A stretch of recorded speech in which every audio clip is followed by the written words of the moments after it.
Good morning, everyone. Welcome, welcome. Thank you all so much for joining us. We're going to get our program started in just a minute here, so if you could please find your seat, and we will get started. Thank you again for being here.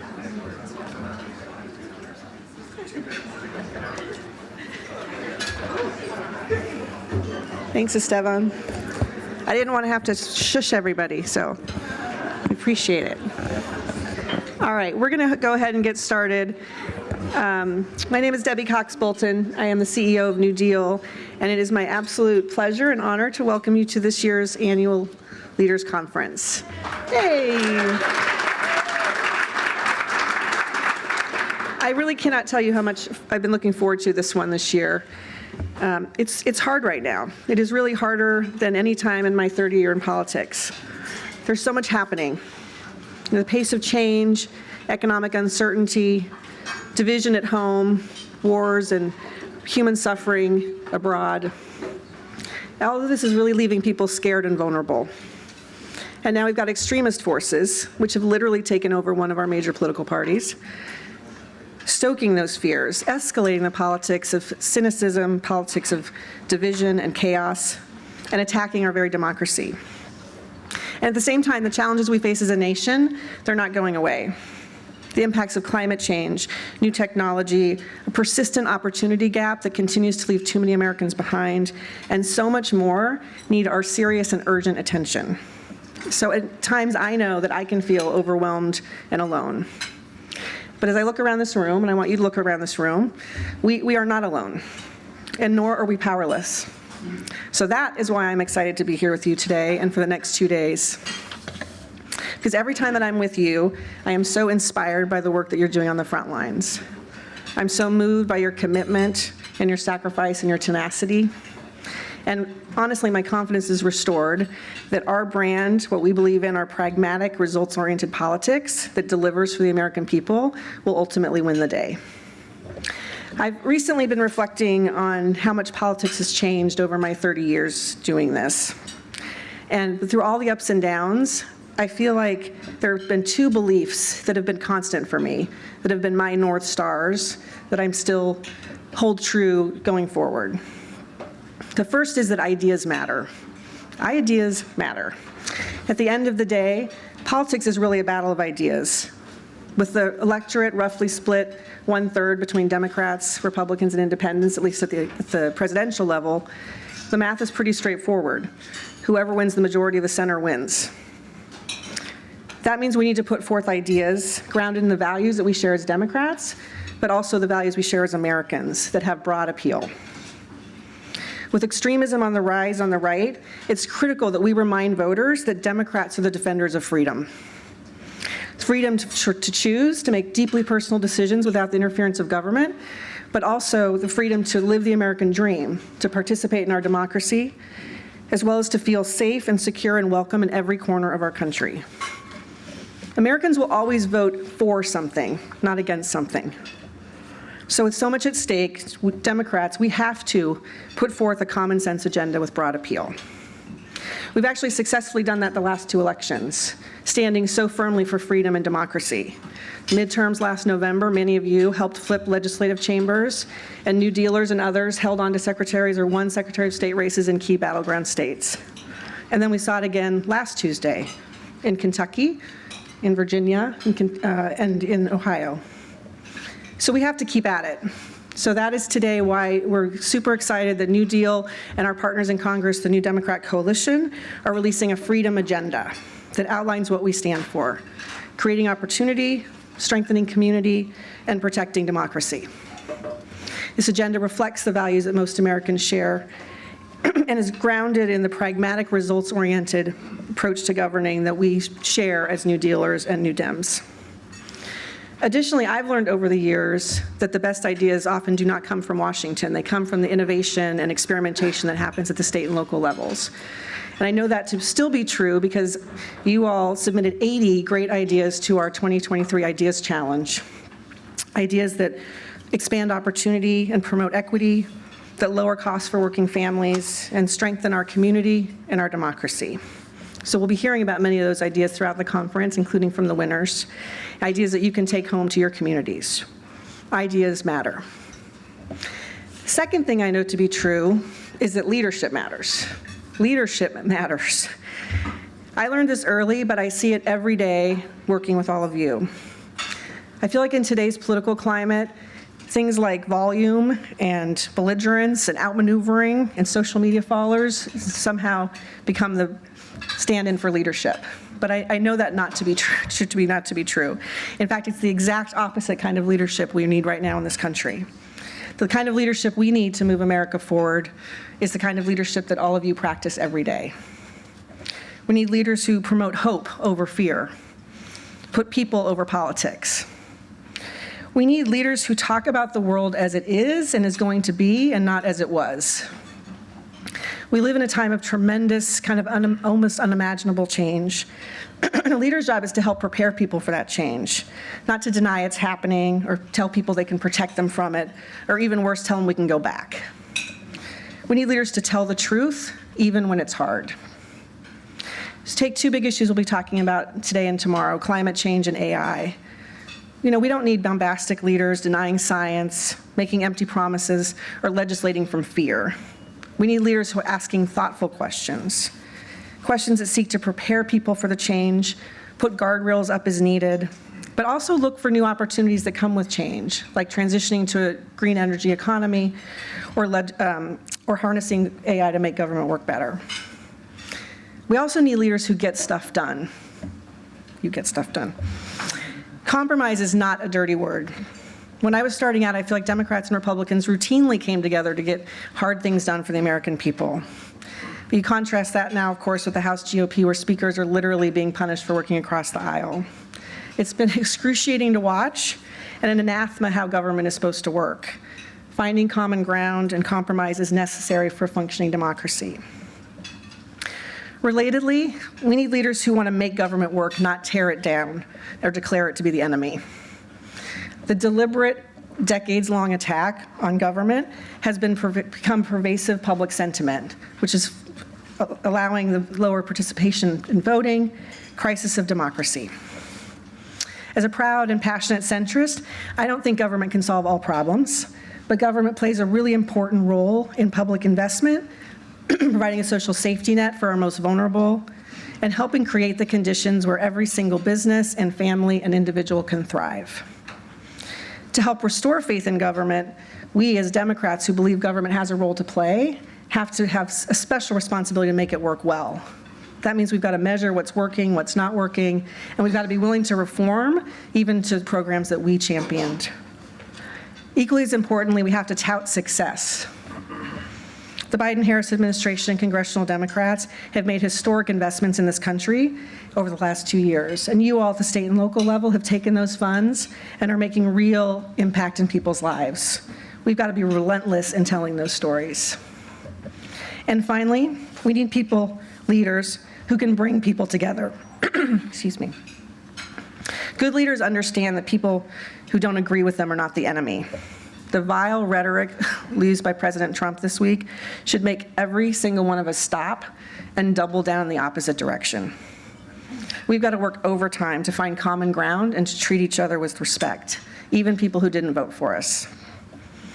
I reject the idea that the country can't be healed, and I'm very excited that we're going to end Friday with a program with David McCullough III and Adar Cohen to learn from them what they're doing to bring people together, young people together across the country and across divisions.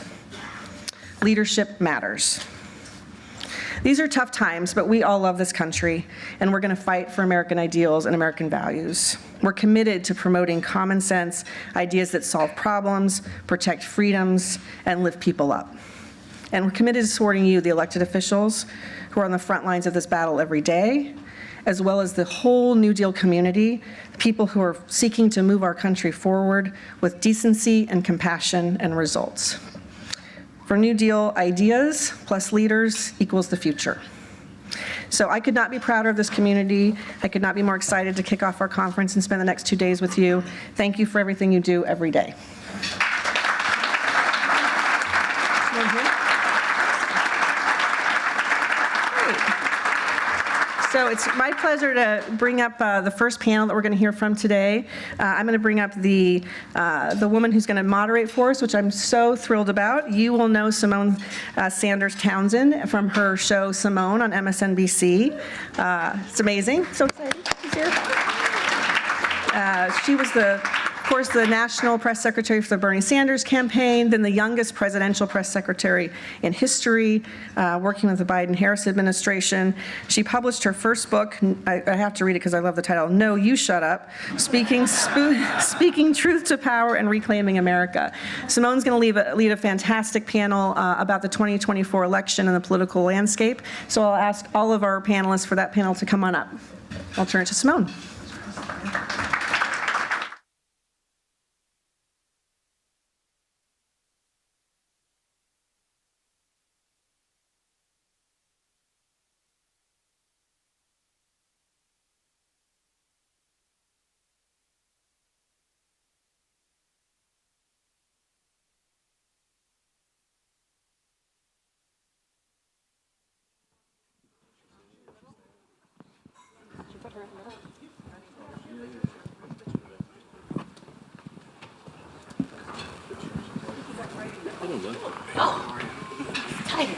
Hey, good morning. Okay. The mic is on, as Beyonce would say. Okay, greetings everyone. My name is Simone Sanders Townsend, and I am very excited to be the moderator of this esteemed panel this morning. I want to quickly introduce our panelists. Eileen Cardona Arroyo is right here to my right. She has 15 years of research experience. She's a guru. I'm sure you've seen her on all the TVs talking about the data, because the data is what matters here. She is a member of Hart's NBC polling team. Shout out to the Peacock. And she works with advocacy and nonprofit organizations such as Fair Fight and Center for the American Progress. She specializes in strategic messaging and all the good things. Please give a round of applause for Eileen. Olivia Juliana is also here. You can keep that applause going. Now, Olivia, she is holding it down for the young folks out here in the streets. She is an abortion rights activist, democracy organizer, and political influencer from Houston, Texas. Any Houstons in the house? Any Texans in the house? Okay, Texans, we see you. She has over 1 million followers across TikTok, Twitter, Instagram, the Snaps. I follow her. And she came to national prominence for initiating the takedown of a whistleblower website that targeted those in the state of Texas who aided in abortion access, and for raising $2.2 million for abortion funds after she was publicly attacked by Matt Gaetz. Yes, round of applause. Mayor Zeb Smathers is here. Now, since 2013, Mayor Smathers has been a part of a really great cooperative bipartisan team that has led a progressive and, frankly, practical agenda, and it gave rebirth to his rural hometown of Canton, North Carolina. You know, we believe mayors matter here, okay? That's right, we can clap for the mayors, they do matter. So Mayor Smathers is gonna make sure that we have the view of the mayors across the country, and I know that the U.S. Conference of Mayors, that you are one of the very active bipartisan mayors, so we appreciate you here. And Kate, how are you? I'm great. It's good to see you. Okay, so Kate is the Senior Director of Communications for Third Way, okay? And yes, we can clap for Kate, thank you. She oversees the communication strategy. She guides a team of extremely talented professionals. I know my team is always emailing, looking for the data and the points that you all have to put our graphs together. And prior to joining Third Way in 2015, Kate spent almost 6 years on Capitol Hill with former Congressman Luis Gutierrez, and as a lead negotiator for the House of Representatives on a bipartisan immigration bill, Congressman Gutierrez and 7 other members, they attempted to find some common ground. They attempted to get some bipartisan immigration reform. We are still waiting. We will not hold our breath, because we want to make it to tomorrow. And last but certainly not least is everybody's good friend Adam, who was going to be your moderator, and I appreciate you for letting me bump you out of the chair. Now, Adam is I would just argue, I know what the bio says, but I would argue Adam is a top communicator. He's a progressive strategist. He is someone that has a lot of experience in campaigns, both nationally and locally. He joined the transition team of Donna Brazile when she was the interim Democratic National Committee chair in September of 2016. Donna loves him and knows that he is just smart and so strategic, so she appointed him as the DNC's national field director for the general election that year. While we didn't do great in the presidential, we did well in some other places. That's actually how North Carolina got a Democratic governor. So with that, this is our esteemed panel. Give them all a round of applause. So I just want to set the stage here. Obviously, and I'm going to scoot back a second. Obviously, this conversation is happening on the heels of last Tuesday. And I would argue the polls of the last month.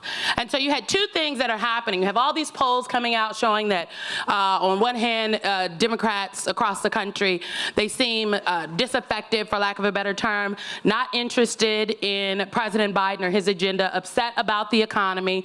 There was a New York Times Siena battleground poll that specifically said in every battleground state in the country a year out is looking very bad. And then Tuesday happened. And Tuesday, in elections across the country, from Kentucky to Ohio to Virginia, Democrats did very well, specifically around the issue of abortion, I would argue. But I also think that Democrats across the country, they ran on the Biden agenda, but they didn't use some of the Biden language. Some folks say, oh, you can't look too much into what happened on Tuesday. Some of the pundits and the reporters are saying, I don't know if abortion is going to be a salient enough issue come 2024. Some people say the people like the other elected officials and they just don't like the president. My question is, what say you all? So we are going to have that discussion today, and that is really where I want to start. So, Adam, I want to start with you. Okay. Thank you for being here. Thank you guys for having me. Thank you for all that you do. And Bob Duff, thanks for reaching out and bringing me in here. I'm a Ukrainian American born in DC, and we sort of joke, how do you make Ukrainians happy? And this is pre-war. You take away their heat and toilet paper for a week, and then you give it back. And I think that the same could be said for President Biden. What would happen if we didn't have President Biden for a week, and you put whoever in there, and then we got Joe Biden back?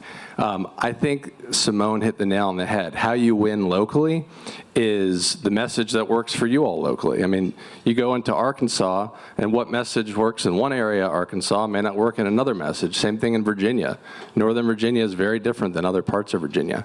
And so I think that, the ability to take these successes that we're having nationally and turn them into things that are understood or how they affect people in local communities is key. And I also think going into elections, we need to be a little more confident. We always hear like Democrats are wetting the beds and so forth. I think that's not to say that we shouldn't, we don't want to be complacent, but at the same time, like, we're doing great, and like, what, we went into, last Tuesday thinking that we were going to lose terribly. I mean, I don't think anyone knew it was going to happen. But I mean, I think we should run like we are the party of, patriots that carry the American flag and are doing incredible things and, not smearing feces at the Capitol and beating cops with the American flag. I mean, that we are the party that is protecting this country. And the U.S. is still very much an experiment. And it's something that we need to protect. And I think that the work that you guys are doing locally is critical, but it was said that the best ideas don't always come out of DC. I don't think the best ideas really ever come out of DC unless someone great has been elected to serve in Washington, DC. Can we talk about the data? What is your take on the polls that have come out? Not just a New York Times poll, but there was Bloomberg polling. NBC has polling that has come out. And I'm talking about the national polls juxtaposed with some of these battleground state polls, not the Iowa Republican Party primary polls, which I think are a really great snapshot given that the caucus is, around the corner. Yeah, I mean, I think as a pollster who's looking at data all the time, one thing that is unique in today's electoral context is that historically, when you looked at favorability ratings of the president, it would tell you, a good indication of what would happen at the local and state level. We're not seeing that. We're seeing that with NBC data that, local and state candidates have, in the midterm we saw that. We're seeing this right now. And I think to some extent we'll see that in 2024, that when local candidates, connect with their voters, look at the local issues, they're able to tell their own stories. And even really at the presidential level, favorability ratings, they might be low for Biden, they're also low for Trump. And I think we need to understand that context, that heading into 2024, this low favorability ratings for Biden, within the context that we're in, don't necessarily translate into the horse race. So, keep that in mind. Let's talk about the third party threat, if you will, when it comes to 2024. Kate, Third Way has done, I really think you all have taken the lead, actually, in sounding the alarm on what a viable third-party run, and I'm using viable in quotes, would mean for the outcome in 2024, and frankly, the Democratic candidate, because it will adversely affect the Democratic candidate, I think, a little bit more so than the Republican candidate. You have Senator Manchin, who has announced he is not running for re-election for his Senate seat, but spoke to my colleague Kristen Welker this week, and it will be out on Meet the Press on Sunday, and said that he's very open to a presidential bid, but he doesn't want to do anything to get Donald Trump elected. Talk to us a little bit about the actual third-party threat that exists as it relates to 2024. So the danger of third parties in 2024 is that they're going to divide the anti-Trump coalition. And really that's what the president is going to need to recreate this cycle. There are obviously a ton of folks who are really excited about the achievements that the Biden administration has delivered, but key parts of our coalition include folks who are more anti-Trump than they are necessarily pro-Biden. And what we see is that there are more soft partisans in the Democratic coalition than in the Trump coalition. And so our concern with third parties, and we have been a leading critic of no labels in particular, they are the best funded of the group. They're currently on the ballot in about 12 states, including 3 major battlegrounds, Arizona, Nevada, and North Carolina. And they're going after exactly the voters that Democrats are going to need in order to prevent a second Trump presidency. And so we're very concerned about that. Our hope is that Senator Manchin is going to take a very close look at what the impact of this ticket would be. No Labels actually has been saying over the past month, they've been telling folks that they plan to pick a Republican for their ticket, and they put out some data actually in an op-ed that Senator Lieberman offered that showed if they put a Democrat on the top of their ticket, that Donald Trump will win every single battleground state except Nevada. So that would be the outcome of potentially a Senator Manchin choosing to run on that ticket. It would do exactly what we have been warning, which is it would hand Trump a re-election. And so we are spreading the word that Democrats are more vulnerable to a third-party threat. We need about 60% of moderates in order to win elections. That is part of a winning Democratic coalition. And those are exactly the voters that might be tempted to vote third party if they are given an opportunity. I have one follow-up for you. Why do you think that this particular cycle, third-party candidates and groups like No Labels are getting so much attention? One could argue in 2016, there was a similar effect that the third-party candidates had on the general election ticket, but there wasn't as much conversation. Why do you think there's so much attention now? Well, we have more candidates that are running third parties, so that's a big piece of it. And they are making an argument that there is a new and historic level of openness for voters to consider a third party. They're saying that, and they point to a metric about how open you might be to consider voting for a third party. And that is not a very reliable metric to use when we're thinking about whether somebody is going to actually pull in the ballot box, decide that they're going to vote third party. They point to Ross Perot a lot as their example. If you look back in 1992, something like 59% of voters told a CBS pollster that they would prefer to have another option. Did that mean that we saw a third party presidency?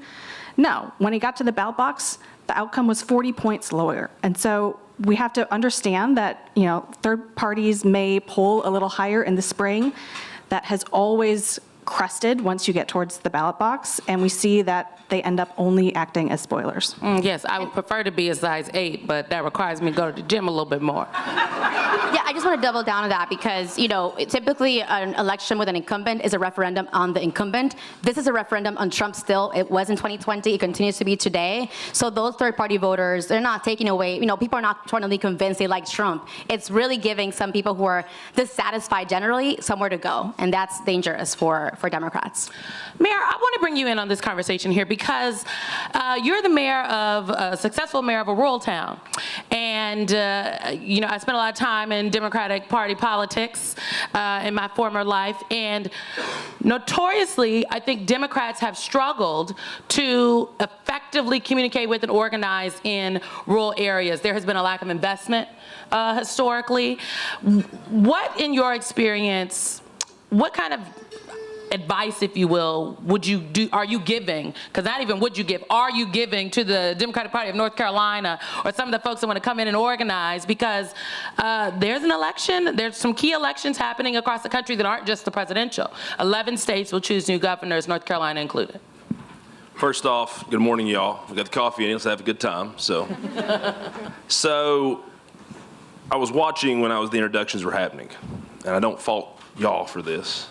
And you said, here's Mayor Zeb Smathers of Canton, North Carolina. I saw your eyes. They're like, where is Canton? Now, first off, Canton's 20 minutes west of Asheville in the mountains of North Carolina. But you know where Canton is. Each one of you know where Canton is because each one of you in your family, where you're from, you have that small town stories. Not to take away anything from places like Chicago, but there are more Cantons in this country than Chicago's. And each one of you have that story. You might have been with your Mamaw up in coal country one summer. You might be from a small town in Oregon, and your adventures have taken you across the state or the country. But you have those small town stories. And the first step of it is that you listen to these people in these communities, your friends, your families, the ones that voted for you, the ones that will not, the ones that will be across your Thanksgiving room table here in a week, that view the world a little bit different, but you need to listen to them. I think we have done a bad job not listening and pushing people away. We saw it during COVID. We see it with so many issues. If you listen, you'll find out why they believe certain ways they do and give us an opportunity to balance that. But by listening to someone, you're inadvertently showing them that you respect them and you care for them. And how you get these voters, what we've been able to do in places like Canton, a town that has suffered massive floodings and 6 deaths. I watched half of my town wash away, my town hall, my police station, my fire department, our high school football stadium, go Bears. And that was 22. 23 brought our paper mill. We're a mill town. We're proud to be a mill town. 1,100 jobs, 180 acres in our town. A decision on Wall Street made 1,100 people without jobs within hours. And that shows you a lack of respect. And that's the feelings that we get. These people need to be respected. And time again, we've watched the decisions. We are more than just people and numbers on a spreadsheet in Wall Street. These people matter, their successes, their setbacks. And we have to tell their stories and approach them one-on-one and really be very, with intent, reach for those higher angels. We watched the elections a week ago where many on the Republican, or what's left of the Republican Party, lose because decency won out. All of us know, even through the ups and downs, that there are people out there that vote for us that still believe good people from diverse backgrounds can make a difference. We haven't lost that yet. We have lost a lot of things in this country, but we haven't lost the ability to think that good people are out there that can come together and make that difference. And we do it every day. If your trash isn't picked up, they don't care if you're a Democrat, Republican. Why isn't my trash picked up? You respect them by getting things done and listening and respecting them for who they are. And you ask, and I think President Obama knew this. He knew the power of hope, the better days are ahead. When I'm holding mill workers or pulling someone from the waters of a flood, and they look to you and say, what do we do now? We don't have those answers. You have to find a way to give them hope that better days are ahead. And these are rough and challenging days. We are in the hope business, ladies and gentlemen. People are looking for us. That's how you communicate. We've lost that in the country. We've lost the big idea. We've lost to bring people together in a way that is authentic, us, in our communities. Not what someone tells you to do, respectfully, in D.C. or in certain shops. Be you, because I will say this, being who you are, if you're going to be damned for who you truly are. That stands out now more than ever. We live in such a superficial world of social media and smoke and mirrors and spin. We know the difference, and these people in these communities know the difference. They're so used to being told things. When the real thing comes along and you are who you are, it stands out. And that is how you make the difference, and that is how you have buy-in. And once you have the buy-in, they'll be in the ballot box pulling your name. I have some follow-ups, and I'm going to get to you in a second, Olivia, because I got some questions about what's going on TikTok. Okay, I went down a rabbit hole last night, like, what the is this? So you know what I'm talking about, too, so we're going to discuss. So, yes, we are a week out from, a little over a week out from a week out from Thanksgiving. Okay, let me get my plans together. And when you said, you're gonna be home sitting across the table from people, there were audible groans in this room. The audible groans. I think that in theory, it is lots of people across the country, maybe even people in this room, they are comfortable thinking about and having the conversation and discussing here in this room about how can we find common ground and consensus with maybe people that don't agree with us. But I think in practice, it's just a little bit more difficult. And so can we just drill down a little bit? Because I think what you've been able to do in Canton, and what you said is correct. People don't care if your trash isn't picked up. I don't care if it's a Democrat or Republican. Why I ain't come get the trash today? But the kind of conversations that people are having across the country now, and the kind of conversations that might happen at their dinner tables come next Thursday, are conversations about humanity. Like, we're just not arguing about the economy at this point. Like, we're having conversations about like white supremacy and anti-Semitism. Well, I mean, again, some stuff, it's never too late to stand up and do the right thing. And there are things out there that we see. Racism, the backlash in the Jewish community. I thought about this. It's funny you said that on the way down here. I thought, you want to listen. But part of the power is simply standing up and rejecting the ones that do not have a voice and saying, this is wrong. Too many times, and we don't see it just in elections, we see it in our daily lives. We stand by and let things happen and let people be bullied and teased and pushed down, and we do nothing. I think to your point, there has to be somewhat of a new democratic swagger to stand up for the values of our country. I mean, if you look at January 6th and you're okay with that, that is worth being called out for. There are people in this country that have to choose, are you cult or are you country? I can work with country, but I can't work and stand by to anyone that looks at what happened in that cathedral of democracy that day and try to justify it, or ones that were against it that day and now they're starting to walk it back. You have to have the profile and courage to stand up to even people in your own family, whether that be biological or political, and say what is wrong is what's wrong. And I think people respect that. And again, if you go down and if you lose and you sit up for the right thing, so be it. Are you cult? Are you country? Adam, you agree? I agree. I was just going to add one thing, and I don't just say this. My better half is around here somewhere. That's right. Please shout the better half. I think she took our baby out, but she was a Trumper in 2016. And having spent years and years in my life with Hillary, I think it's another thing to be said, too, is like someone may have been for Trump in 2016, but if they were for Trump in 2020, again, these are not people that we're going to win over. And I think you got to sort of look at that as well. I mean, there are a lot of people that have joined our party that grew up as Republicans, and Trump made them see the light, and they joined the Democratic Party. And those are the folks that we got to continue to bring in and make room for. All right, Olivia, there's organizing rural America. There is finding effective ways to speak to a cross-party coalition. And then there's organizing young people in America. And one of the concerns that I have heard from a number of national Democrats and frankly Republicans are trying to figure out how to get young people. Democrats are trying to figure out how to keep them. And there is a concern about the drop-off of young voters. One, do you think that's a valid concern? And then two, I want to discuss this Osama bin Laden praise from the young TikTok community that is going down. Yes. Have y'all not? Oh, I see some confused faces in the crowd. Let me just tell you, because this dovetails into so oftentimes we talk about that foreign policy issues do not necessarily translate or do not necessarily penetrate through when it comes to national elections, particularly presidentials. But I think the issue of Ukraine and the war in Ukraine is one issue that has absolutely penetrated.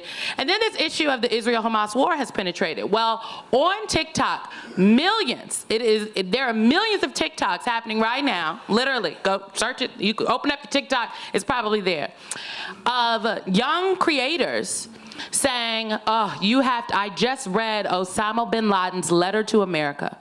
You must read it. It has challenged everything I thought I knew. Osama bin Laden was just retaliating for oppression. And I think this explains a lot of things, and it makes me look at what's happening in Gaza a little bit differently. That's a large leap that's been left, but that is what's happening. And so you talk about young people and the power of social media. These are young voters. Yes, I hope y'all open up the TikToks right now. It is happening. So let's discuss what the hell is going on, Olivia. Well, to that I would ask, but are they young voters? Are they young voters? Are they actually voting? Are these people who are saying these things actually going to the ballot box? We talk about polling all the time of like, oh, well, young people, this many percent of them said that they won't vote for Biden, this many percent of them say that they won't vote for Biden in 2024. Okay, but they did in Kentucky, they did in Virginia, they've done it for these ballot amendments. And I think that the problem is that so many people, they see young people as just this monolith. They're like, well, okay, well, every young Democrat is 100% ideologically aligned with the progressive wing of the party. And that's not true. I mean, I've been talking about the last couple of days. I've been telling people this, and it's really crazy that this happened the way it did, about how I'm seeing a lot of historical parallels between the 2024 election and the 1968 election. And something that a lot of people don't talk about is when Nixon was running for president, one of his key strategies was engaging young voters. And he ran on creating an office in the federal government specifically to give young people a permanent place in the federal government to advise on policy and governmental actions. And so watching that, at the same time the Vietnam War was going on, how did young people respond to that at the time? They responded with protests to the DNC. They responded by voting third party. And even though Nixon was the one who had the larger arm of organizing when it came to trying to reach out to young people, and he lost that vote, he still won the election because he did get a good portion of it. And so as far as seeing young people online who are saying, I'm not going to vote for Biden, I'm not going to vote for Democrats in 2024, well, what states are the majority of those young people saying those things coming from? Because I haven't seen it coming a lot from young people living in Ohio, Arizona, Georgia, or Nevada. I've seen it a lot from young people who are in states like California, who are in states like New York, but I'm not seeing it a lot from young people in states like Texas, where I live. So there's that first of, are these people actually voting? The second thing is, I have heard so many people talk about the alt-right pipeline online for years of like, well, all of these older folks were radicalized on Facebook to the right. You had Bush Republicans turn into January 6 rioters because they were constantly fed information on Facebook. And I think that we're kind of seeing that happen on TikTok on the alt-left, is you have people, and I know people personally, who in 2020, these were Pete Buttigieg Democrats, who now are outwardly saying, I'm a communist, I believe in this theory. I will not vote for Joe Biden. And the reality of what's caused that is they have been exposed online to these kinds of ideas, and they get entrenched in them. But I don't think that it's reflective of the majority of young voters in the same way of Nixon's 1968 strategy, talking about the silent majority. The majority of young voters are not very vocal about their opinions, in part because of the bullying that comes if you say, well, I'm a young voter, but I don't ideologically align with the progressive left.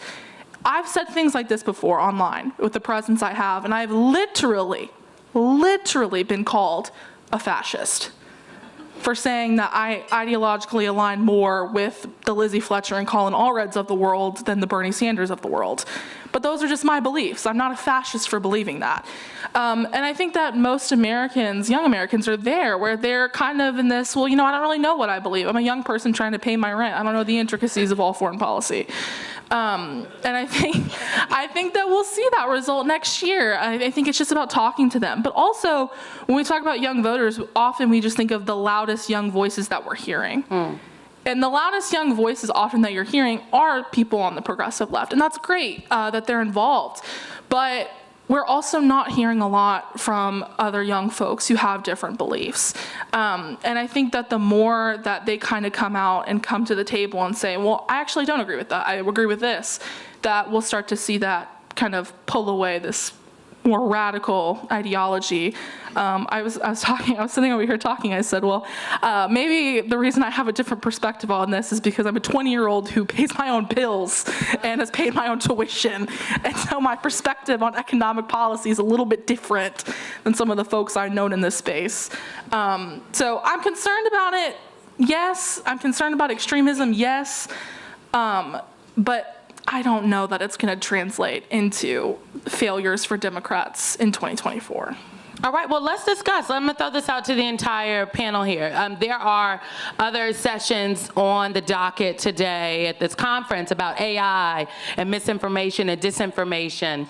And obviously, it played I think we just found a name for it in 2016. It had been a thing, but it became more of a thing in 2016. It was definitely at play in 2020. And I think we are also seeing misinformation, disinformation, the rise of AI, these videos. I don't know if folks saw these videos where you can alter to make someone seem as though they have said something that they never said, but it looks real, like the video looks authentic. I could have the mayor saying all kind of crazy stuff and put it on my Twitter account.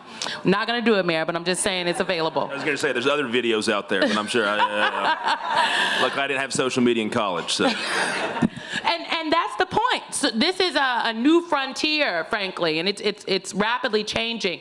We are already seeing the effects of misinformation, disinformation, just what we just discussed with TikTok. And, there's letters to America, these new young people loving Osama bin Laden. How else do you think this is going to play out in 2024? I'm happy to chime in just a second. I thought that your example of Nixon was super interesting because also going back just a few years, obviously, there wasn't a break-in of the DNC. There was a break-in of the DNC online. So, kind of two similarities there. But my father spent 30 years in the U.S. intelligence community, and that's basically all I heard about as a kid. And I remember him saying to me when I was a kid that there's a difference between conspiracy theories and criminal conspiracies. And I think that one of the things that we've seen Republicans do really well, maybe it's subconscious, is they push conspiracy theories to cover up and distract from their criminal conspiracies.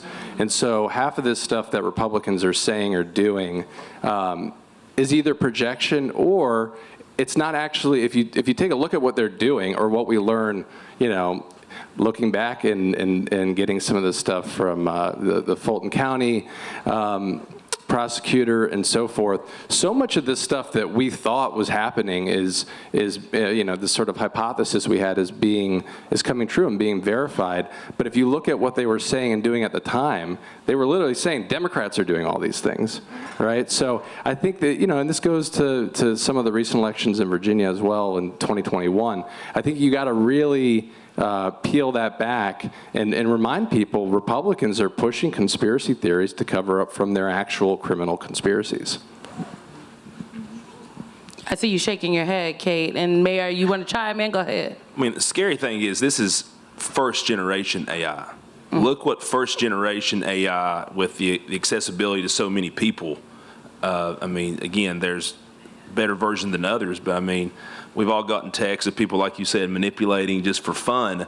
Well, at some point, it's not fun or funny, and there's dangerous consequences. But also, I think it's something, the power of this organization, if you listen, especially, what Debbie said, the power to bring people together and understand that we're stronger together. And a lot of these wolves that live outside of this country want to see us divided. They see what division has been able to accomplish.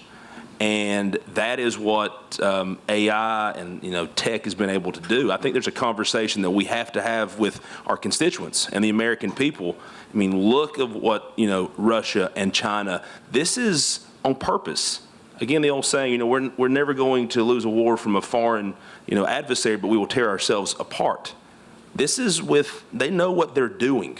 That is why AI and all this is an extremely danger to our domestic and foreign policy.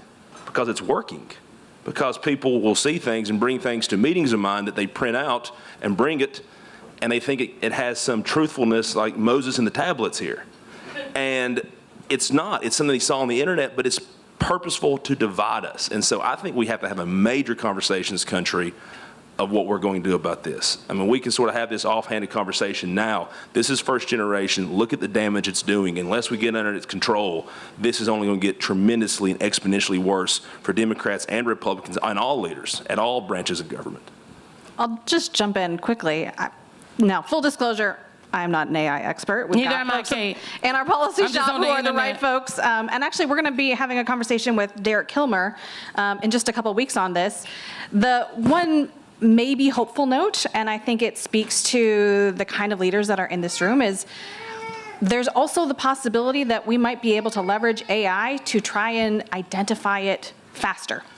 And so you have the possibility that AI creates content faster. It might also be something that we could leverage to identify and stop things faster. Now, that's a big task if we can actually implement that in a sound way. But there are thoughtful people that are trying to get ahead of how we think about what that's going to look like in our lives and in our economy and in the information ecosystem. And so will we have that all worked out by the 2024 election? I am not confident. I mean, those are big conversations, but that's why it's so important that we are digging into them now, because I think that there's obviously the possibility for this to ripple in lots of different ways if we aren't getting thoughtful leaders to try and really work through what that looks like. See a little teaser for the AI misinformation session a little later on, okay? Stick around. I will not be moderating it. Okay, misinformation, disinformation. Let's talk about the messaging. Olivia said, All right. What does the data say about the message, about how people feel about what the Democrats, particularly the president, has been saying to them? What does the data say? Because from my read, the data says that they don't like it, but you tell me. Yeah, I mean, I think there's dissatisfaction overall, and think people feel hard to say that they support whatever anyone is doing, frankly, not just the president. In terms of this election, really, it feels like 2020 never ended, and we're just still in this recurring cycle on the issues that matter. Going into 2024, there are a number of issues that matter. The economy and abortion are going to be front and center again, and it worked out for Democrats last time. Even though there was a lot of gloom and doom about the economy and how people are feeling about the economy and how that would translate into big Republican wins, it turns out that, again, local and state candidates were able to define themselves and what they were offering to their constituents, and that paid off. And also, for as much as people were like, no, don't focus too much on abortion, you're going to lose, guess what? It was a winning issue, and it continues to be a winning issue because it's not just kind of a cultural issue, it's an economic issue. It intersects with so many parts of people's lives, and so we're going to see a continuation of those issues mattering in 2024. I think the thing about abortion and why it is such a just such a salient issue for Democrats, frankly, is because I think Democrats have finally gone on offense as it relates to abortion because of the Dobbs decision. And the Dobbs decision provided the opportunity, and so now the conversation is not about, it's not about weeks anymore. As much as so many people want to make it about weeks, it is about whether you and your doctor are making the decisions, or some elected officials in Washington, D.C. or state houses. Have you seen that is, was that the kind of messaging that folks were using in Ohio, for example, and in Virginia? And then concurrently, add on top of that, there is a push now that Democrats are working to get abortion referendums on the ballot in other places across the country because they believe, in battleground states, because they believe it'll give them a boost for 2024. And so Florida is one of the places that has been targeted, Arizona. I think they're now working to get more on the ballot in other places. Is that the winning ticket? Is that what the Democrats got to do? I mean, I wouldn't say only focus on abortion. Obviously, the economy is still important, but that's an important mobilizing issue, and it will continue to be. I think candidates in this most recent elections have the benefit of seeing that what 2022 happened there, and that the candidates that were brave enough to go front and center with abortion, that paid off for them, and so they have the benefit of seeing how that worked. Obviously, going into 2024, the economy will continue to be an important issue. You have to also mitigate those concerns, and also without pretending like everything is fine, right? I think for as much as there's been a lot of successes in this administration, at the end of the day, people feel like they're spending too much money and things are too expensive, and so there has to be a way in the messaging to connect with voters where they are and not pretend like things are perfect. They're not for them. They don't feel it in their pocketbook, and so and communicate the achievements in a way that we're not overselling and pretending like their real life experiences are not real. All right, so I hate these questions. When I was a comms person, I used to hate when people ask my bosses these questions, but now I'm going to do it. Raise your hand if you think that Bidenomics is the way to effectively communicate that economic message. I think a version of whatever works in your state. Okay, let's expand. Okay, but raise your hand. Go ahead, Kate. I think there's elements of it that work really well. But what is it? I mean, I think the president Exactly. I mean, I guess I would say that we have delivered a lot of investments that are going to be paying real dividends in your communities, and those are going to mean good jobs and higher wages for you and your family. So why don't they just say that? I'm here all day, guys. I don't know. I was going to say, and expand their email list and send that out to everybody. I think part of what I think the president knows deeply, because this is a part of who he is recognizing that we have to be speaking to a broader coalition of voters that are way more, they're experiencing a totally different economy than we are. We put out some research showing just if you are somebody without a college degree, your economic livelihood looks very different than the universe of people who populate the law offices and the think tanks and congressional offices, and their economic reality. You're punching a clock, you go to work in the dark, it means you likely don't have sick or paid leave. And we're not just talking about white, working class voters. About half of the people who are in our, non-college educated workforce are people of color.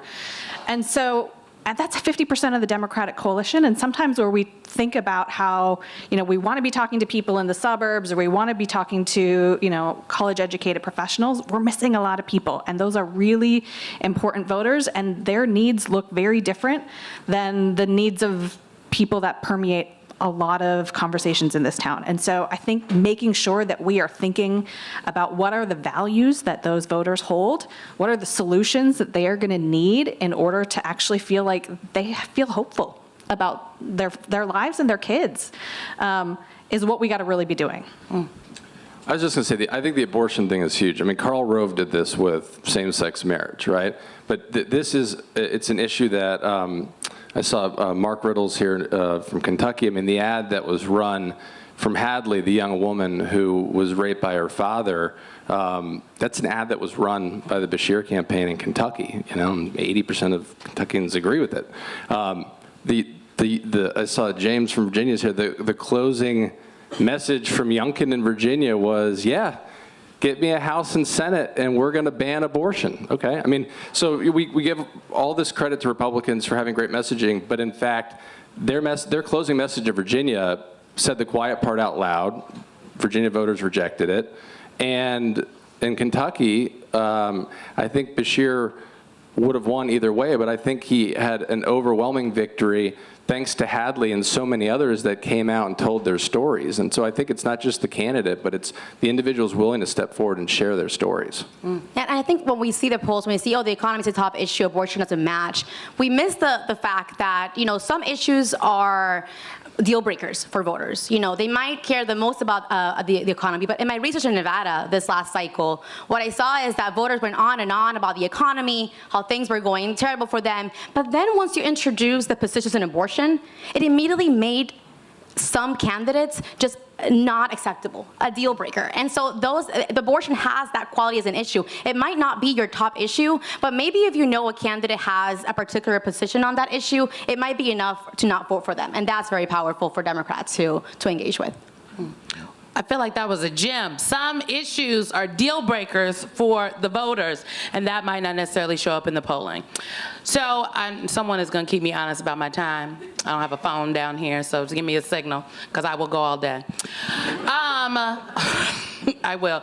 Okay, Olivia, then for 2024, I was reading yesterday about the different investments that particularly Democrats and the president's campaign have made in historic investments that they were saying that they've made. But if you juxtapose those investments from what the Biden campaign is doing now and what, let's just say, the Obama re-election campaign did in 2011, 2012, the investment has shifted a little bit. They've spent a lot of money on ads and communicating via ads to diverse communities, to young people, so on and so forth. And in 2011, 2012, the Obama re-election campaign spent a lot of money on organizers and people in the communities. For young people, yes, young folks we're very online, but we are also, we very much so want to be spoken to. We want to be engaged. What do you think about the strategy that national Democrats, but also local folks have employed? Because Texas is a place that is in play. I talked to a lot of Republican strategists, and they say if anyone can beat Ted Cruz, it is Colin Allred. Now, Colin Allred got to get out of his primary, but you know, there's thoughts. Democrats want to turn Texas blue. It's been trying to be purple for years. It's been a pipe dream, but now maybe it's a little more realistic. I mean, it absolutely is. I think that the difference between 2012 and now is there is this kind of organizing that is happening online. Like, it is happening online. You know, I didn't start knocking doors. I didn't start knocking doors till after I had gotten into this work, and I got into it online. And for young people in particular, I often tell people this, you will not win elections because of social media. People don't decide who they're going to vote for specifically off social media. What they use it for is for informing themselves on the policies and informing themselves on the candidates, but I don't think that they make that official decision until it manifests in their community in some way. And so I look at like the Beto campaign in 2022 in Texas, huge social media presence, huge. He lost by 10 points in a state, mostly because we needed investments, but also because— And he was born for this. Yeah, and I mean, I think there's a disparity there in people in the way that they see social media. I think the Biden campaign has done a fantastic job at reaching people online, and especially with the Dark Brandon thing. People love it. I mean, I bought the merch, and I never buy political merch. But I think it's working. I think that the more you invest in it, the more you can use it. And I also think there are a lot of people who don't understand how localized social media, TikTok in particular, can be. And I'll use myself as an example for that. So I have 645,000 followers on TikTok. 20% of my audience is in Houston, Texas.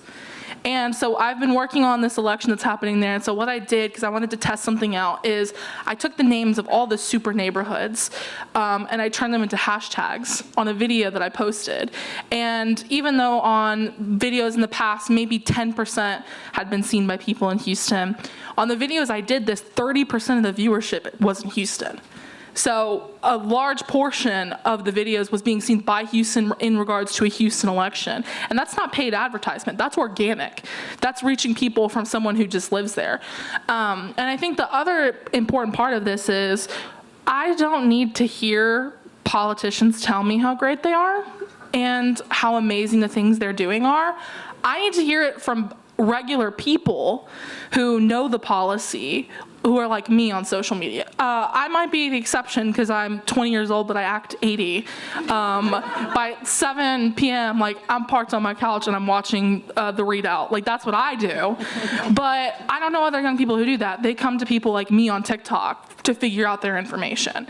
And so I think in the same vein, when it comes to campaigning, I think keep on engaging people on social media, but what I would love to see is take young people whose lives have been tangibly affected by the policy that's been passed by this administration, by the policy that's been passed by people in the states that these young people are from, and have them talk about it.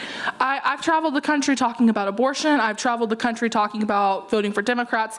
And the story that is always the most effective with talking to voters, particularly Republicans, because I am from Texas, is I will be the first person in my family to graduate from college. And that's because the American Rescue Plan paid my tuition my freshman year.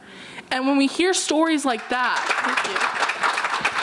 and when we hear stories like that, and we tell young people like, hey, you know how you got more money for college last year? Yeah, I was wondering like why my Pell Grant was expanded. Yeah, thanks Joe Biden, he did that. Like, we need to inform them on these things because they don't know what's going on. So I think there's a happy medium there that can be reached. It's just about finding young people who are gonna talk on those points. And much like in 2020, what happened is in summer of 2020, you saw a huge number of young people pop up online who suddenly were like, I'm gonna be a political influencer, I'm gonna talk about the election. And a lot of them went away. But I think we're gonna see the same thing the summer of 2024, where you're gonna have an entirely new slate of young people all over the country who are doing the same thing. And I think it's gonna be to the benefit of Democrats, I really do. Your American Rescue Plan story made me think about, I was speaking to a lawmaker last week, and they said they were in North Carolina, and they were doing an event, and after the event, some woman came up to the lawmaker and some of the folks that were standing there and talked about her PACT Act, her husband's PACT Act benefits, and how they had never been over 15%, and recently they went up to 100%. She's getting 100% of the PACT Act benefits, and she was like, I don't know what happened. And the lawmaker was like, well, we passed a bill and the president. And so it just goes to show that some of the things that are happening that do affect people's lives, folks are not connecting it to what their elected officials are doing necessarily. Okay, we're gonna take some questions from you all, the audience, and we have enough to take a couple questions. Now, I would just like to note, we are taking questions, not soliloquies. Say it with me, folks, we're taking questions, not soliloquies. All right, now, here we go. So we have a microphone that will be walking around the room. I think Ben has the mic, so raise your hand. Do we have any questions? Don't be shy. We have 2 mics. Don't be shy, folks. I know y'all got some questions. Yes, sir. We're gonna bring a mic to you. And she's gonna hold the mic. Someone's gonna hold it for you, yes. Oh, we gotta, I went to the Oprah Winfrey School of Q&A. We're gonna have to talk about this later. Yes, what's your name and what's your question? My name is Chris, can you hear me okay? Yes. I guess building on the question about TikTok and reaching Americans, more broadly, what do you think the party, New Deal leaders, et cetera, can do better in terms of reaching everyday Americans, especially over the next year? Good question. Who wants to take that? And I will also note, I mean, we haven't talked about the fact that, you know, TikTok is banned in the if you work for the federal government, you cannot have TikTok on your phone. When I worked on the Biden campaign in 2020, we were not on TikTok, and none of our senior people we could not have TikTok because it is owned by the Chinese government. Okay, go. I think that TikTok is great for reaching people. I would encourage people to get on it. If you don't want to, that's your choice. But there are other social media options. Twitter and Instagram are also effective at reaching regular people. And the thing here that I think is really important is, I think for a really long time, Republicans were a lot better at getting social media than Democrats were. And I've talked to Democratic leadership about this specifically, and I was like, there's absolutely no reason why not every single member of this delegation does not have an updated website and a good social media presence. Like, that is how you reach people, not just in your community, but in other communities too. And so I think getting integrated with social media, and again, I've already told Debbie this, I'll help you. Like, I'm here, ask me questions. But it's important as we get into an increasing digital age to have that presence, because even if you're not there, the disinformation will be there. And so you have to decide if you want to take a stand against that, much like you would on the campaign trail online, or if you just kind of want to let it be out in the ether, radicalizing people's grandmas and cousins. Did you want to chime in, Adam? I was just going to say, I totally agree, and I think that we just have to compete everywhere. A cycle ago, I worked with a guy that every time I posted about him, everyone called me a grifter. His name was Adam Frisch, and he ran against Lauren Boebert and then went to a runoff. Or, sorry, not a runoff, a recount. And I just think it's like, if someone is going to give $1 to Adam Frisch, they can give $1 to someone else. If someone's going to give $1,000 to a candidate, they can give $1,000.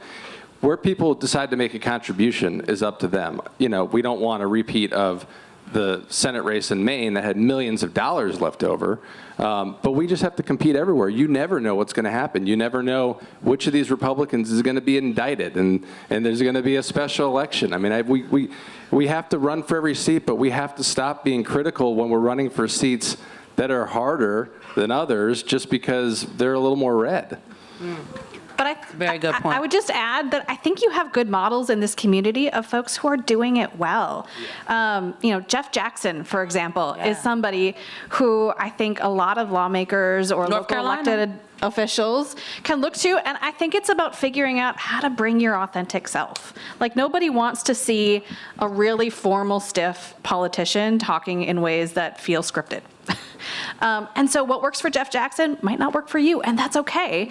But I think the goal is to kind of figure out what your true voice is, where you have passion and where you have ideas that can connect, and give it a try. Because I think people will reward that sense of authenticity. They can sense it. I've seen people online, and TikTok in particular, compare Jeff Jackson's videos to FDR's fireside chats, which it sounds silly. Like, how could you compare those things? We need to speak to these young people online. But that's the point. Every video Jeff Jackson posts where he's talking positively about Democrats, where he's talking positively about Bidenomics and the Democratic agenda, he's reaching millions of people, millions, and not just Democrats, because he's doing it in such a genuine way, Republicans too. If you look at Jeff Jackson's comment section on TikTok, it is full of people saying, I'm a Republican, but I would vote for you because you're being honest with me. And you also see young people saying, I wish I could hear from my elected officials like this. And I think that is the biggest thing of, we need more Jeff Jacksons and less Charlie Kirks is the summary. Sounds like the New Deal conference is going to be handing out ring lights and I have 2 in my bag ring upstairs. lights and buying Mojo subscriptions. Thank you. Good morning. My name is Bob Duff. I'm the Senate Majority Leader in Connecticut. And thank you. We got a good Connecticut group here. Wanted to just talk a little bit about voting rights, because that is such a big issue all across this country, and blue states like Connecticut are expanding voting rights, and we're working hard on that, but we see a lot of other states, especially like a Texas or others, that could be purple or could be blue, that their government has really shrunk people's ability to vote or to vote easily. And just any thoughts on that, or what we can do together to help on that? So important. I mean, I've done some research on how to best combat voter suppression efforts. And I'll give you the example of Latino voters, which is kind of my area of expertise. You know, there's a lot of talk every election about Latinos are going Republican, they're eroding, and I think first, Latino voters have always been a dynamic electorate. That's always been the case. So we're seeing kind of a normal fluctuation of what we've seen historically. But also, you know, we really have to pay attention about who has the ability to turn out at the polls. In 2020, you know, the new voters who came into the election were more likely to have a Republican-leaning profile, while drop-off voters who dropped off in 2020 were more likely to have a Democratic-leaning profile.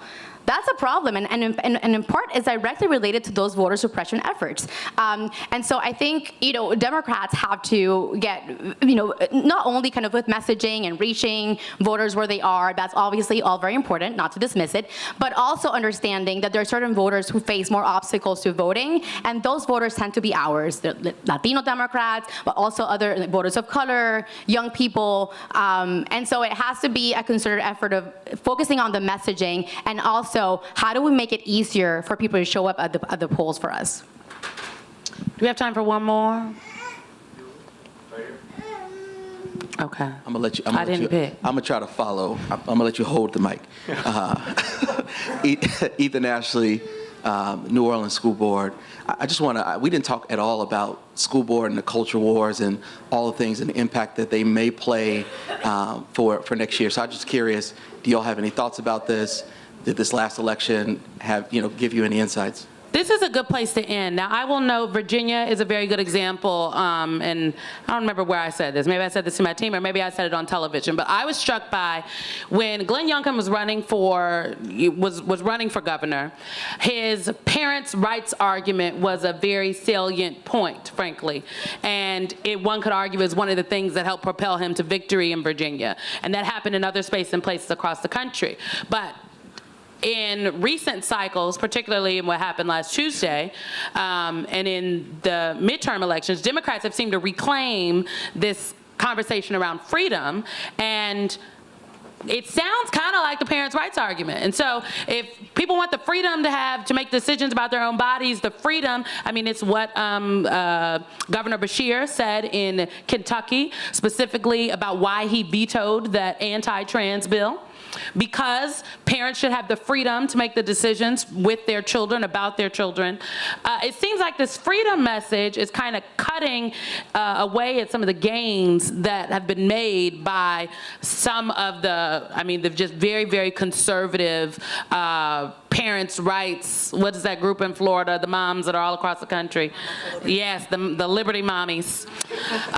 It seems as though that there has been some movement, and I think in Virginia, it happened in Virginia this past Tuesday. It happened in Pennsylvania. I see Pennsylvania in the house, okay? So anyone want to chime in on that? But I do think that something is going on as it relates to the school boards and the changing of the tide with how Democratic candidates are talking about it.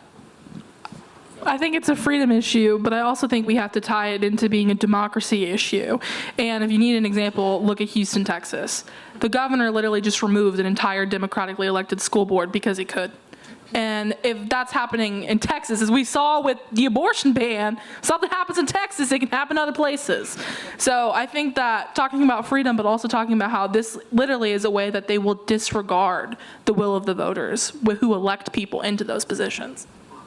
I was going to say, I don't know if it's because the Speaker of the House's online accountability partner is his 17-year-old son, or if that was before or after the election. But I think on the school boards, the key is going back to 2021. You got to listen to people running for school board. You got to listen to PTA parents. You got to listen to parents. I have two kids. One's a 9th grader in high school. And I remember almost daily talking to Rachel Vindman in Virginia at the end of August and early September, and she's like, "This is a real issue, but nobody's listening to us." Mm-hmm. And I'm not saying that's the McAuliffe campaign or the party, but it could be whoever they were working with. They weren't taking it seriously, and Republicans were just saying, CRT, CRT. You could ask them at the doors. I knocked on thousands of doors with Allie, and we would say, like, what is CRT? They couldn't tell you what CRT was. They could just tell you they were voting for Youngkin because of CRT. So we got to be serious, and you know, a lot of these people were paid by Republicans to show up at school board meetings and create chaos and confusion that then just wound up on boards like, you know, DC Urban Moms, where everyone's posting anonymously and spreading, you know, this stuff quicker than we can actually get the facts out. Well, and I think also some of it's distractions, but done on purpose to distract from the weakening of public education. And that is what's lost. And that's why this is so important, not just for democracy and freedom. There are people out there that are trying to dismantle public education by doing it through distractions. And public education, for so many of us in this room, and the people that we fought for, their ability to, again, believe and have hope in this American dream comes from the ability to be in these public schools and teachers that care. And that may be the only hug and love and safe space they have all day long. That's what's happening. The fight for these school boards and fighting all these distractions, this comes down, are we going to strengthen education and have teachers' backs and continue to do something that's been to lift so many people out of poverty, or are we going to fall back because then it's gone and we won't get it back? And that is, I mean, again, I'll be up here an hour defending the importance of public education. That is what's affecting so many of these areas and these places. They don't have the ability. You can give vouchers and all that. They don't have the money to go there anyway. It's a bait and switch happening in front of our eyes. Is something that has made this country and so many, especially in these rural areas, something more than just dots on a map. In defense of public education. That is what we will end. Give this panel a round of applause. Thank you all so much for your insights. Olivia will be around to give you social media help. And again, ask Helen about the ring lights. Thank you guys so much. That was an amazing panel. If you'll indulge me for 1 second, one of our panelists chose to be here today. Tomorrow is going to be her 21st birthday. So we have, come on. So we're going to get a cake, we're going to sing, but I love you all. So is anybody else here today or tomorrow on their birthday? Because raise your hand, we'll sing to you too. Okay, all right, ready? We're going to sing to her. Happy birthday to you. Happy birthday to you. Happy birthday, dear Olivia. Happy birthday to you. Thank you, Simone. Thank you all. That was such an amazing conversation. Really appreciate it. And thank you for teeing up our afternoon about the freedom agenda, authentic communication, disinformation. That was like it was planned. You can tell she's been slacking all these 21 years. I love it. I'll let these folks come off. And while we are transitioning, we're very grateful to have somebody here from the Vice President's office. Alan Williams, I think you are here. There he is. Great. I'm going to bring you up. He's going to say a few words. Thanks for being here.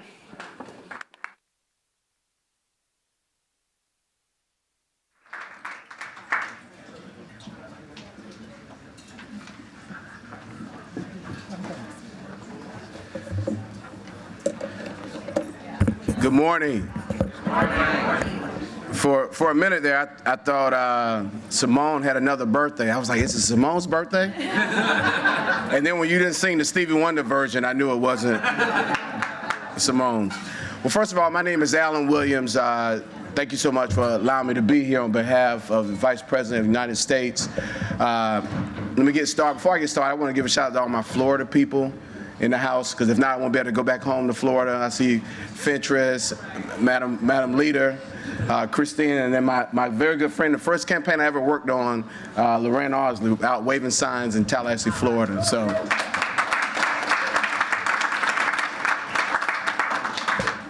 And by way of context, I understand your plight. I used to be a former state legislator in Florida from 08 to 16, so I know from whence all of you cometh to D.C.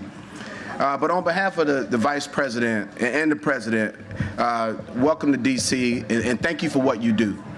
You think about the work that this administration has been doing over the past almost 3 years. It's really at the lifeblood, at its core, the work that each and every one of you do. And it's so refreshing that they got their start, both the president and the vice president, and really many members of the cabinet at the state and local level, right?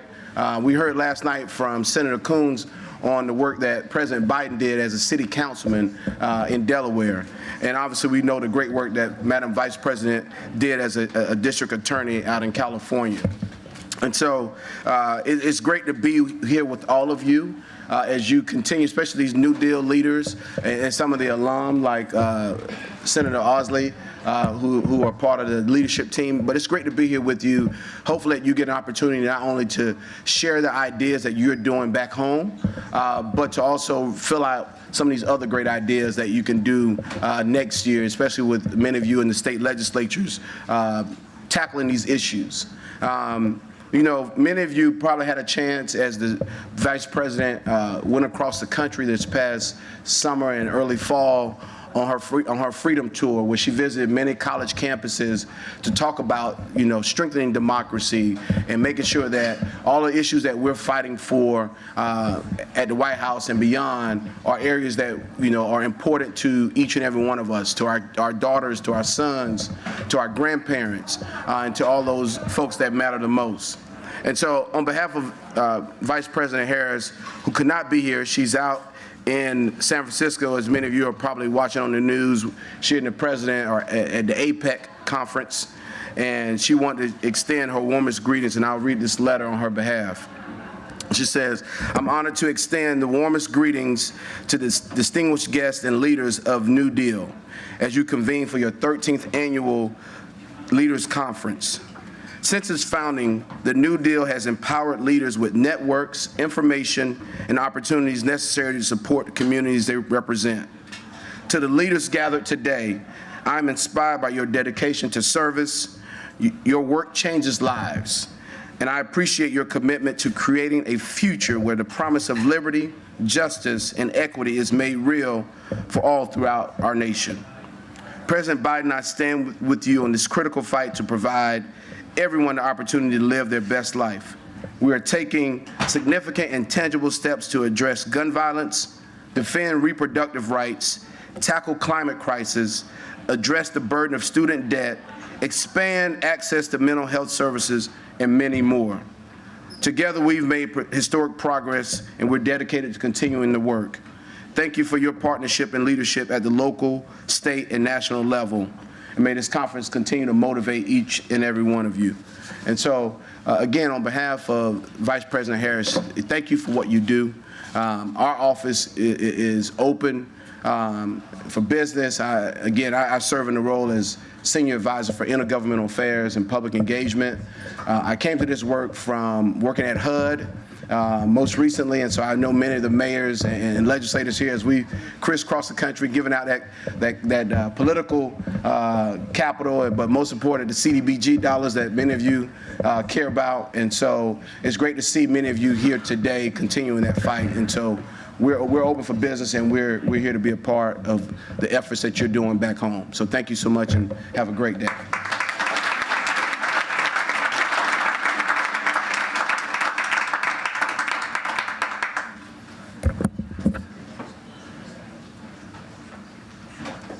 Al, thank you so much. Good morning. Jonathan Dworkin, Policy and Communications here at New Deal. I'm very pleased to introduce the House Democratic leader from New Hampshire, Matt Wilhelm.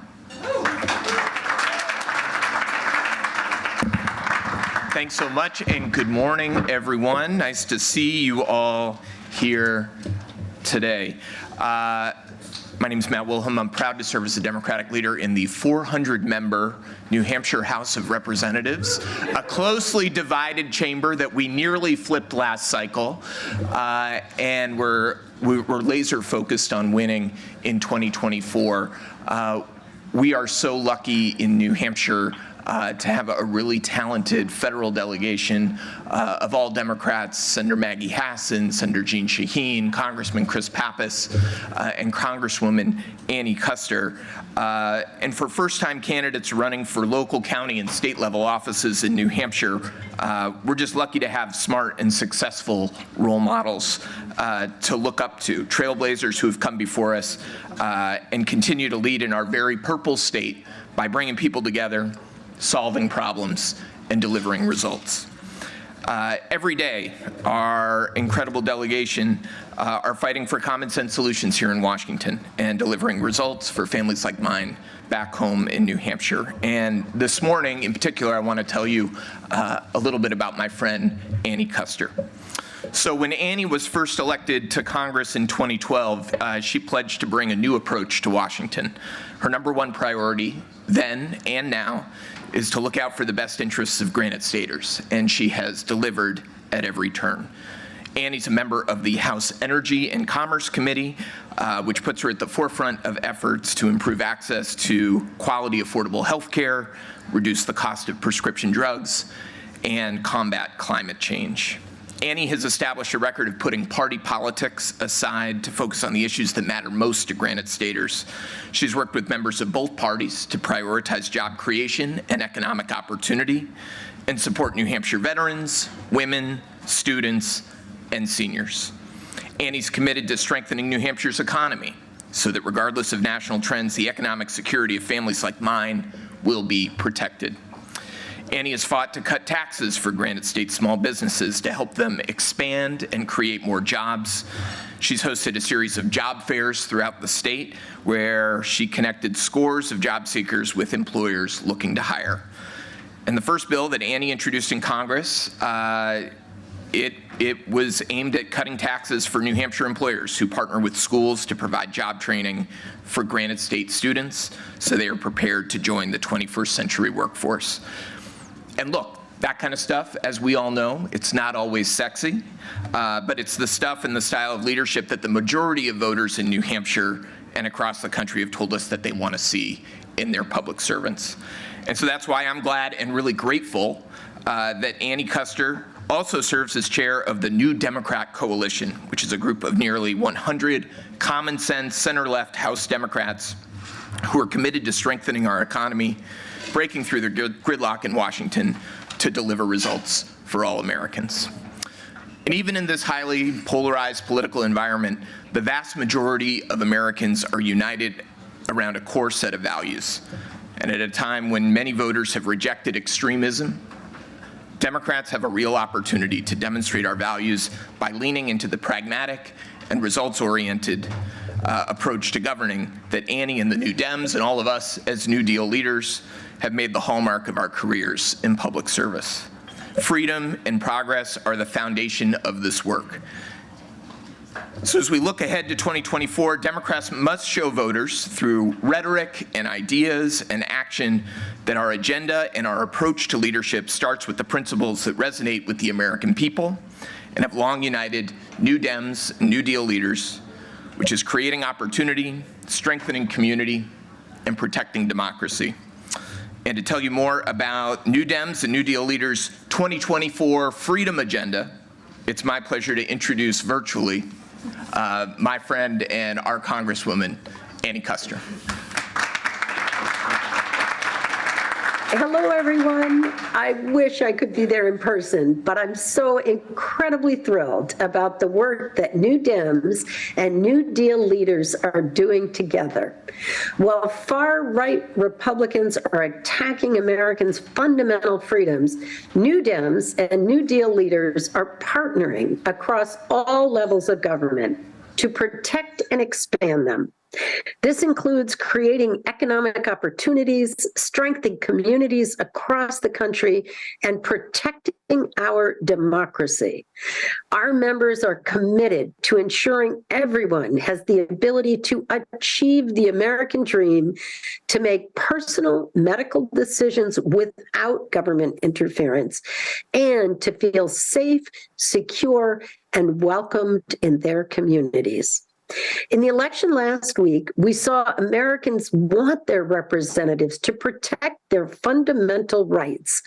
And that's exactly what New Dems and New Deal leaders will do at the local, state, and federal level. Even in this highly polarized political environment, Americans are united around a set of core values. Democrats have the opportunity to demonstrate these values by leaning into the pragmatic, results-oriented approach to governing. Our 2024 Freedom Agenda will guide our legislative work and help us win big next November. Thank you, and we look forward to working with New Deal in the years ahead.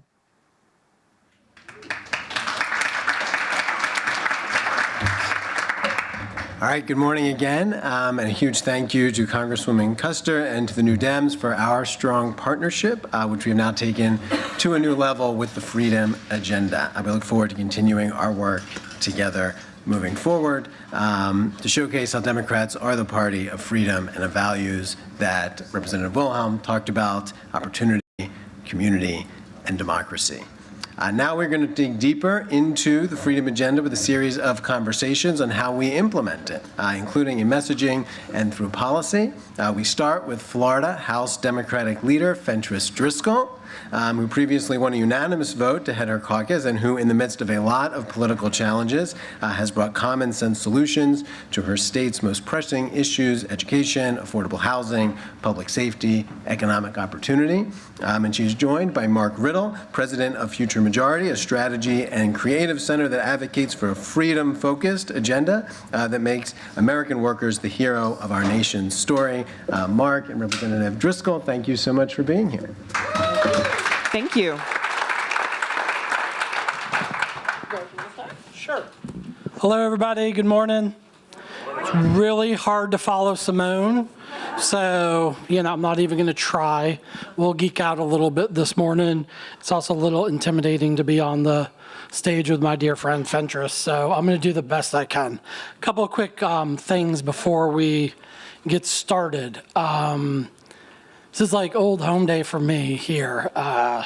Debbie, Helen, Andrea, been doing it a long time. Thank you. Everybody should owe these great patriots a round of applause. They've been in the trenches.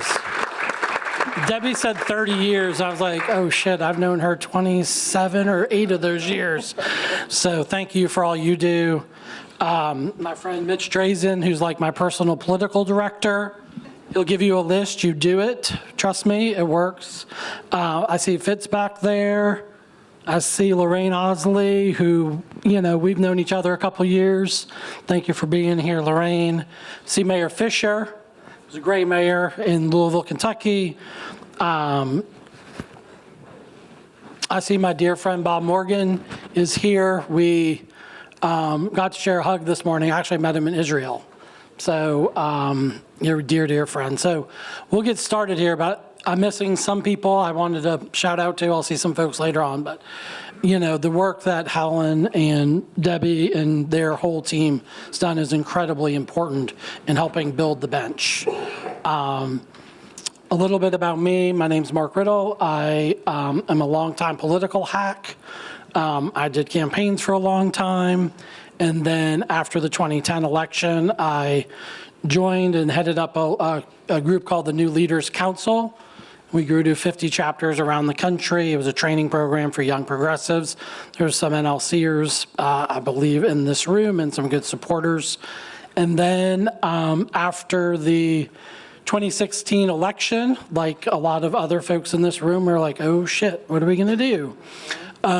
Frankly, a couple people with a few bucks in their pocket came to me and said, well, what do you think? And as Mitch will tell you, I told them what I thought.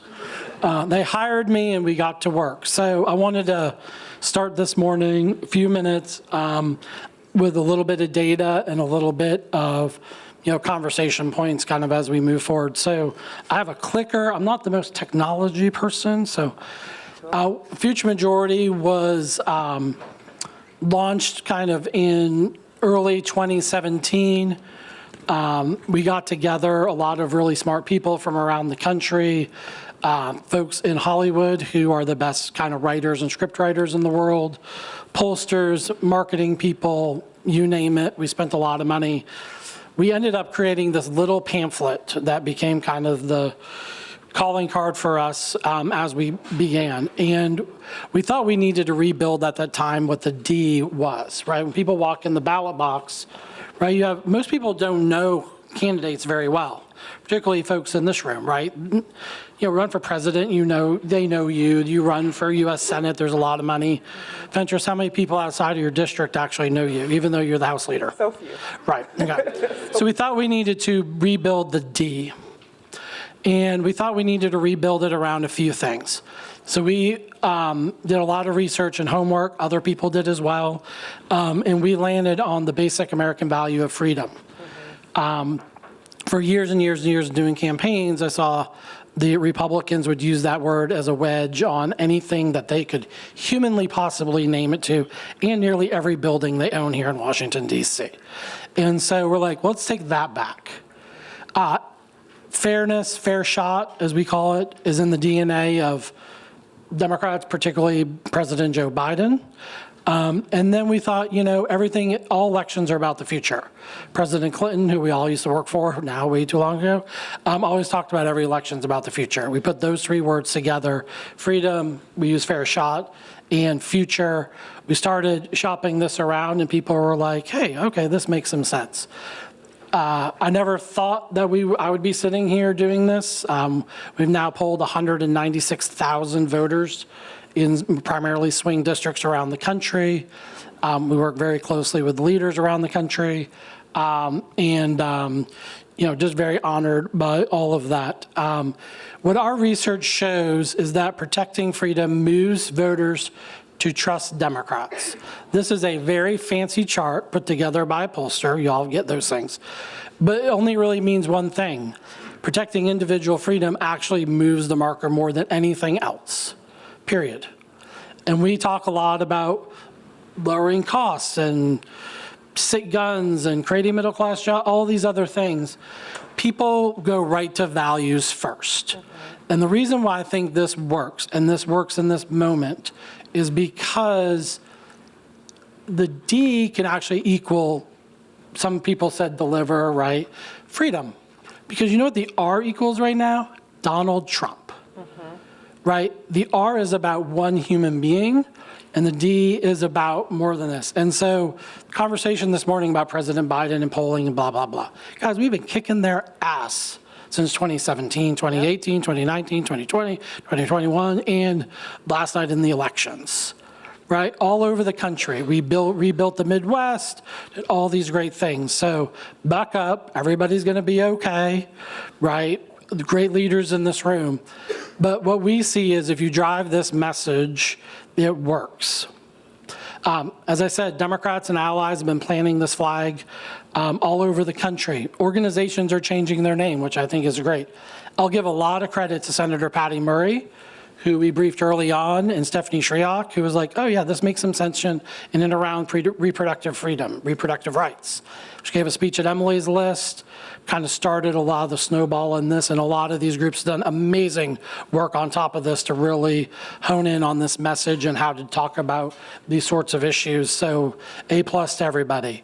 It was kind of a fun day when President Biden launched his re-election for president using the word freedom. I think it was a good idea. The president gets a lot of grief, because he's president, but the guy has done a great job, and he's been a very good president, and he stands every day up for freedom. He stands up for a fair shot, and he really is building the future. I spoke to the Kentucky State Chamber on Monday, mayor, 600 people there, mostly Republicans. I said, what do y'all have to complain about? Come on, guys. Infrastructure, chips, jobs, 2 huge EV plants, right? They're like, oh yeah, but they get into the politics. So we got this little QR code. We got other videos and such.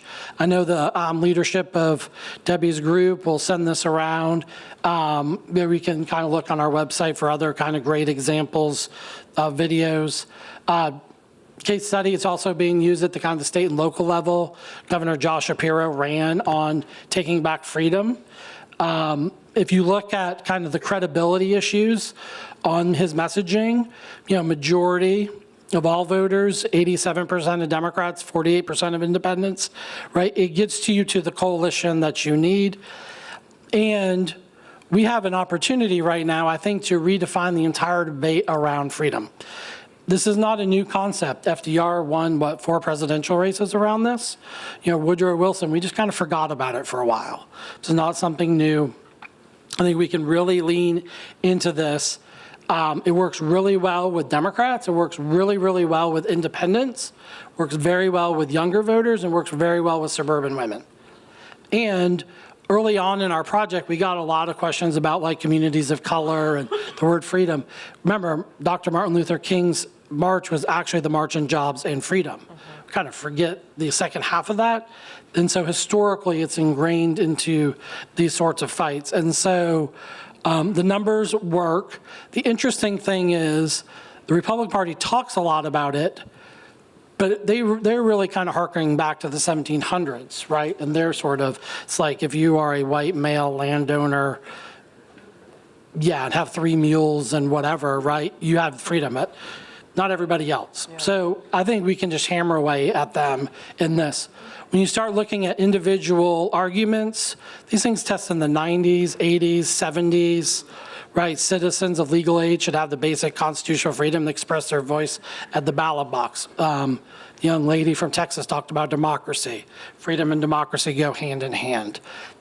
It works. Happy to share all this data. My slide decks are usually like 100 pages long, as some of the people in this room know, so I'm not going to go through all of them, but happy to share them. Please go to our website. Happy to give you cards or whatever. Happy to add you to the list. And you got to tailor it for your local district.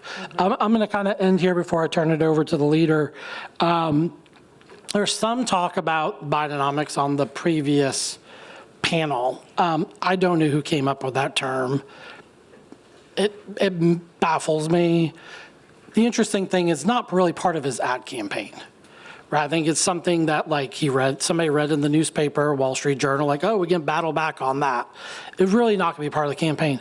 But here's what we're advocating for next. We talk a lot, and there's been a lot of work done kind of on individual freedom. Some of the cultural issues the mayor talked about so eloquently before, et cetera, et cetera. We think we could really actually own financial freedom.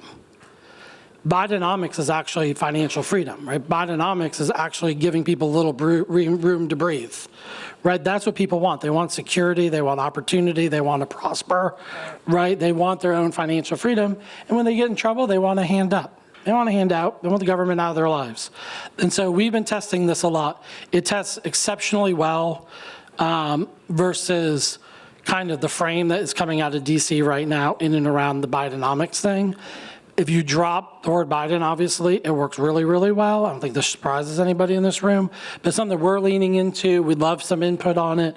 But I think, if the election is generally about economic and pocketbook issues, then we can lean into that as the agenda that is being presented by the New Dems and New Dealers, A+, right? Like, I think we can lean into the financial and economic arguments of this. We've historically, as Democrats, had a deficit on these arguments. They tend to trust Republicans more on the pocketbook issues. And I think there's a good 1-2 punch here. I think we talk about financial freedom, but also is an anti-corruption message. And I think we can pin corruption right on Trump, Jared Kushner, basically all the thieves and extremists. And I think it's a good 1-2 punch going into this election. I think if the election's framed around that, we win. I feel optimistic about that's where the party's headed. And congratulations to everybody in this room who put the suit on every day and fight the fight. If we can be helpful in any ways, please let us know. I'm just going to stop there. People can sign up or whatnot. I'm going to turn it over to this amazing leader because she's much better at speaking than me. I met her kind of on a date, kind of weird thing at Alex Singh's home. And not our date, but, it was kind of strange. Get that clear, Well, just be clear. Anyways, make me laugh. Thank you for, that. And then I ended up with that. And anybody knows Alex Sink in Florida, like you just go to her house and it's like, oh gosh, what am I going to do? And she's like, bring all your PowerPoints. We're going to do a messaging session. the House is full of people. So I had the honor to meeting the leader there, and now we work really closely together. I moved to Florida, and so going to try to fight the good fight down there with her. Yeah, well done. Let's give Mark a hand, please. Thank you. And I just wanted to clarify that date part, just in case, Kobe's watching back home. My boyfriend, he just, We love all you, love honey. Kobe. Love you, honey. All right. So anyway, this has been just a wonderful conversation. I love the first panel. Shout out to you all. Wanted to give a couple of thanks to Senator Osley, who's over there, without whom I would not be a New Dealer, for Christine Hunchovsky, my dear friend who serves as my whip on my leadership team.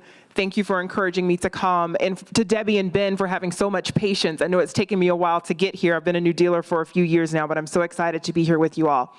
So I wanted to talk a little bit about how we've been able to operationalize messaging in the Florida House Democratic Caucus.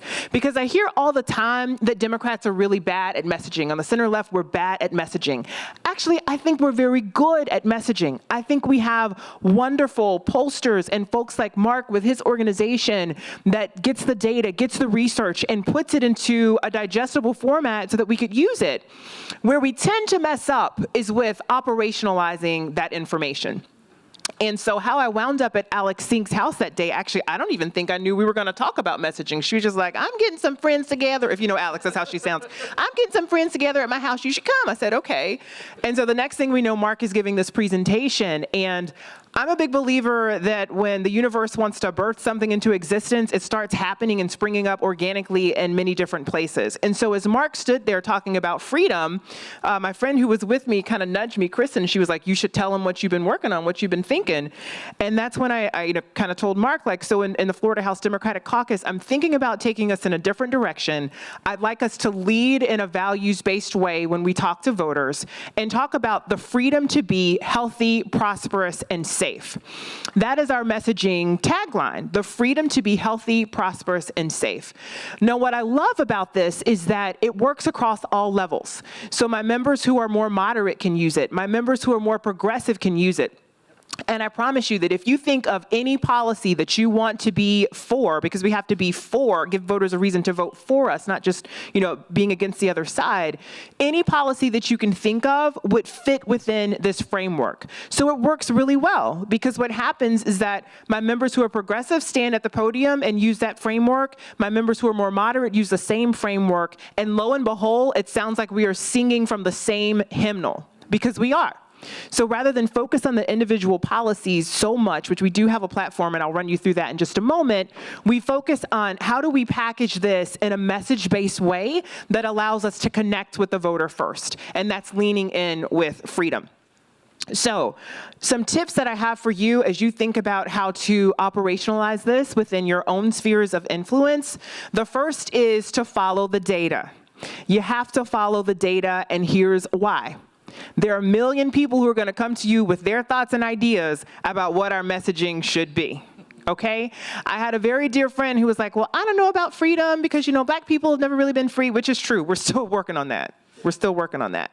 But like Mark pointed out, that was such a big part of the civil rights movement. And while that idea that my friend had, kind of challenging the freedom to be healthy, prosperous, and safe was something for us to consider, in the end, the data showed us that our messaging framework beats our governor's false narrative of freedom over 56% of the time when we use it effectively. So I was able to say to my friend, thank you so much for your thoughts, but we're going to stick with the data on this. Or people may come to you with ideas, and you can ask them, where is your data on this? I would love to consider that. Where's your data? And I find that by following the data of good organizations like Future Majority, you're able to cut out a lot of the chatter and a lot of the distractions when it comes to your messaging. You need to keep it simple and keep it clear. The second thing that we did was have trainings for members of the caucus, but even before that, I did the work of trying to bring some early adopters on. So having those one-on-one meetings like, hey, I'm thinking that we could use this for our platform. What do you think? Having those conversations. You know the technique, right? Where you share ideas and you kind of get people to think that it's their idea, and lo and behold, then it's, our idea. So doing that painstaking work, because sometimes on the center left, or really in any organization, you just don't want to see your idea kind of get its wings clipped before it ever gets the chance to fly. So having early adopters was really important, making sure that some of them were folks with big microphones, some of them were folks who were quieter, and so we had kind of a mix of the progressive, the moderate, and that was really helpful. And then we did trainings not just with our own members in the caucus, but we actually then did trainings with the Democratic Party. At the state convention, we held a big training, and we would talk about this freedom frame with any of the clubs and caucuses we could get to. Whatever county DEC we could get to, we make sure that we would talk about this so that they were also on the same page and had access to this messaging and could use it and amplify what we were doing. The third thing is we developed a platform. And regardless of whether you're in state government or local government or even federal government, there's a way to take this narrative and distill it down into a platform. And I love the Freedom Agenda document that New Deal has shared. I look forward to diving into that more. The way that we digested this in Florida was with our Freedom to Be platform.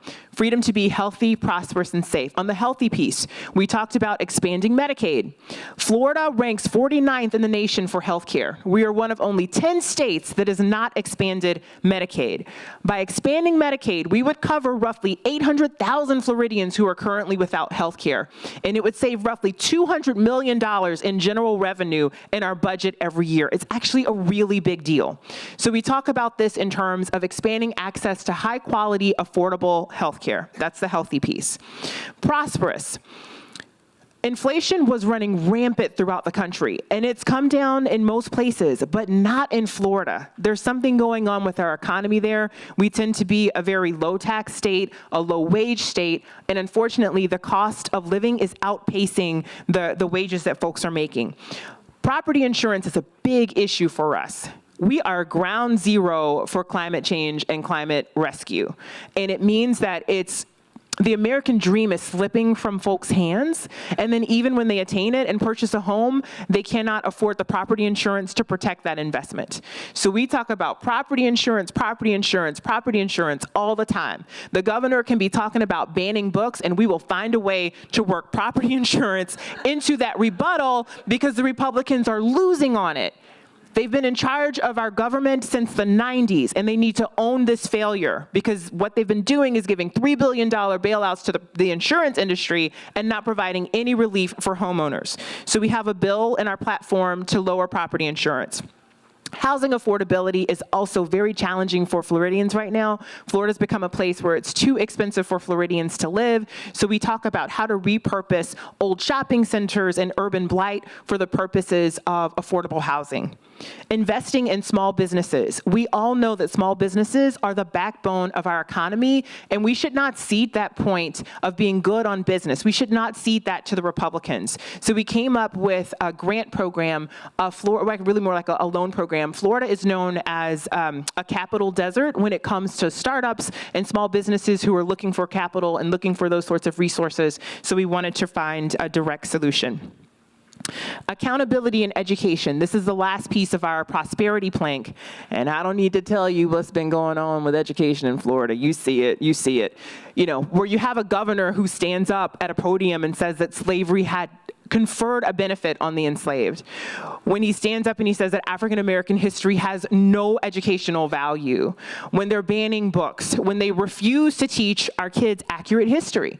Meanwhile, it's the greatest fleecing in American history because they continue to pass these voucher expansion programs that allow their friends basically and millionaires to get their hands on these vouchers. There were reports over the summer that millionaires were using these vouchers for vacations to Disney. Oh yeah, you thought they didn't like Disney. Well, they like it when they can go for free, and they were using it on big screen TVs, right?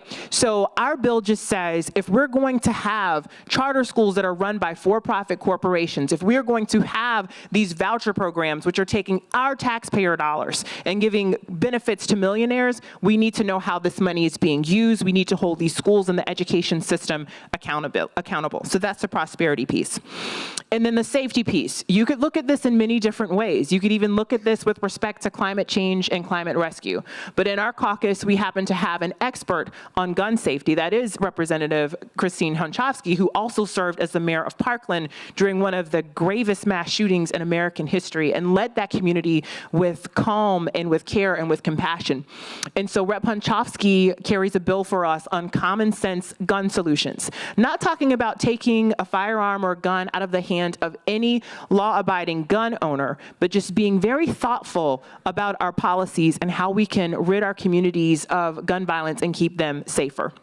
So that is our freedom to be platform. That is the 4.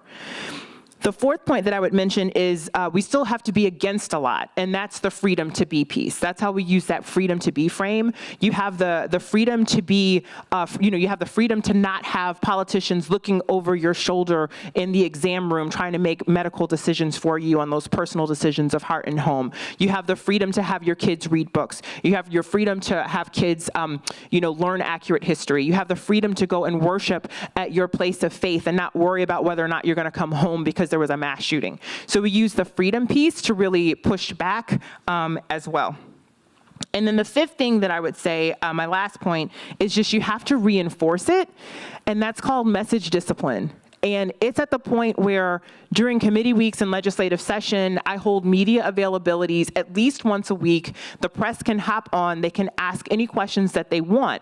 We take the first few minutes, though, to drive our message for the week. What do we want them to write about? What narrative do we want to lead with? And you can bet that every time that I'm on that media veil, I'm going to say the words that every Floridian deserves the freedom to be healthy, prosperous, and safe. And I've said it so much that sometimes when they write about me, they include that tagline, and that is how it works. And yes, you will feel like you are blue in the face, and yes, your caucus members will roll their eyes, but you have to say it over and over and over again, because honestly, the media doesn't really cover Democrats in the same way. I have found in my role as leader, they love to cover our slip-ups, they love to cover our mistakes and amplify those. They don't like to talk about the things that we do well, and that means that we have to be our own best advocates and carry that message to the point of saturation so that it begins to carry and penetrate into the market. So that's a little bit about how we've been able to operationalize in Florida. I'm so happy to talk to any of you and brainstorm with you about how you can do that in your respective places and with your platforms. Because like Mark said, I think as Democrats, we have a lot to be grateful for and to be proud of, and we need to own it. It's time for chin up. We are at war. Like, we need to own this. Our democracy is at stake, and we have so very much to offer and be proud of. So thank you.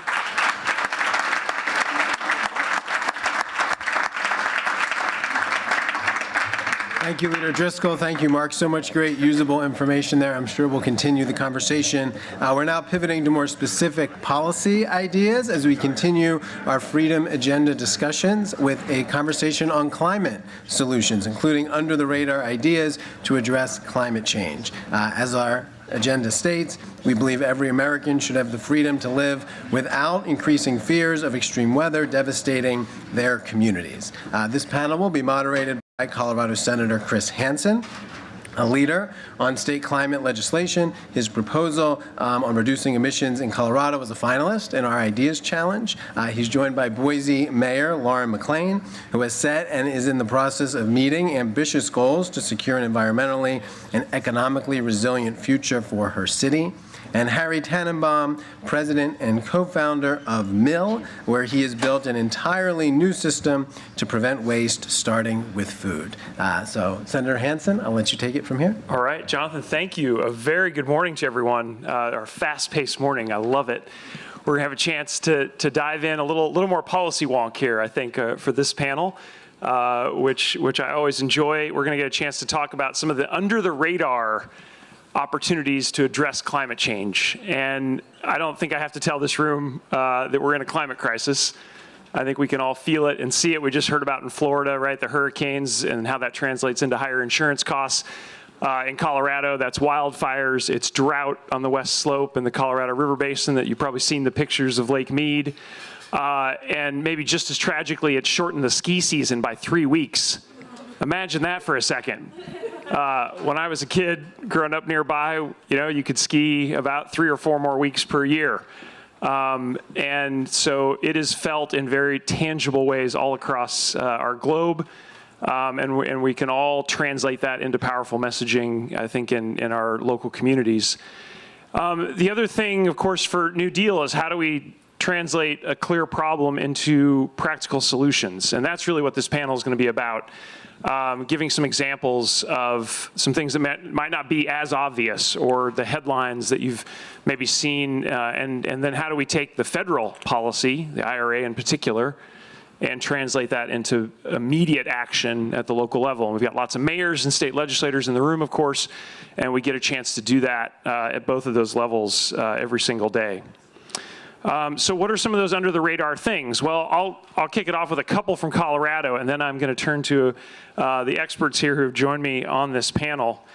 I've spent a lot of time in the last 2 years working on the transmission grid, which is like the immediate conversation killer at every cocktail party. You walk in, I'd really like to tell you about the high voltage transmission grid, and then they walk the other way. But it is super important across all of our states, particularly in places where we don't have transmission organizations in place, or RTOs as they're referred to. And that includes the West, it includes the Southeast in particular. But how do we strengthen our grid? Because without a strong grid, all the electrification that we want to do, all the new wind and solar and batteries we want to bring onto the system, it's not going to work. And that, folks, that's the big fish when it comes to decarbonization. That is where we're going to make the most progress the most quickly. So a lot of time on the transmission grid, things like reconductoring, making sure regional benefits are included in the discussion at our utility commissions when often they are not. That also trickles down to the distribution system. We've got neighborhoods in Denver, where I represent in the state Senate, that cannot add more solar, cannot add heat pumps, electrify, their cars, because the transmission, the distribution grid at the local level needs more investment. So that is also an area where we can spend more time. The last two things I'll mention are things like agrivoltaics, which is how do you put farm activity, agriculture activity together with solar. And we've got great examples in Colorado where sheep farmers are grazing sheep and adding solar panels and seeing higher productivity for both. So some really amazing opportunities there that are super bipartisan as well. And then the last one on my under the radar list is conversion to electric lawn equipment. Denver is severe non-attainment in ozone right now. Small engines are a gigantic contributor to ozone pollution in your local area. And particularly in places like Denver, where it kind of gets stuck up against the mountains, Salt Lake, Boise, I'm sure, some similar things. And so passed a bill last year to create a big incentive for people to switch over to electric lawn equipment, and largely bipartisan with that effort. So there's some great opportunities here.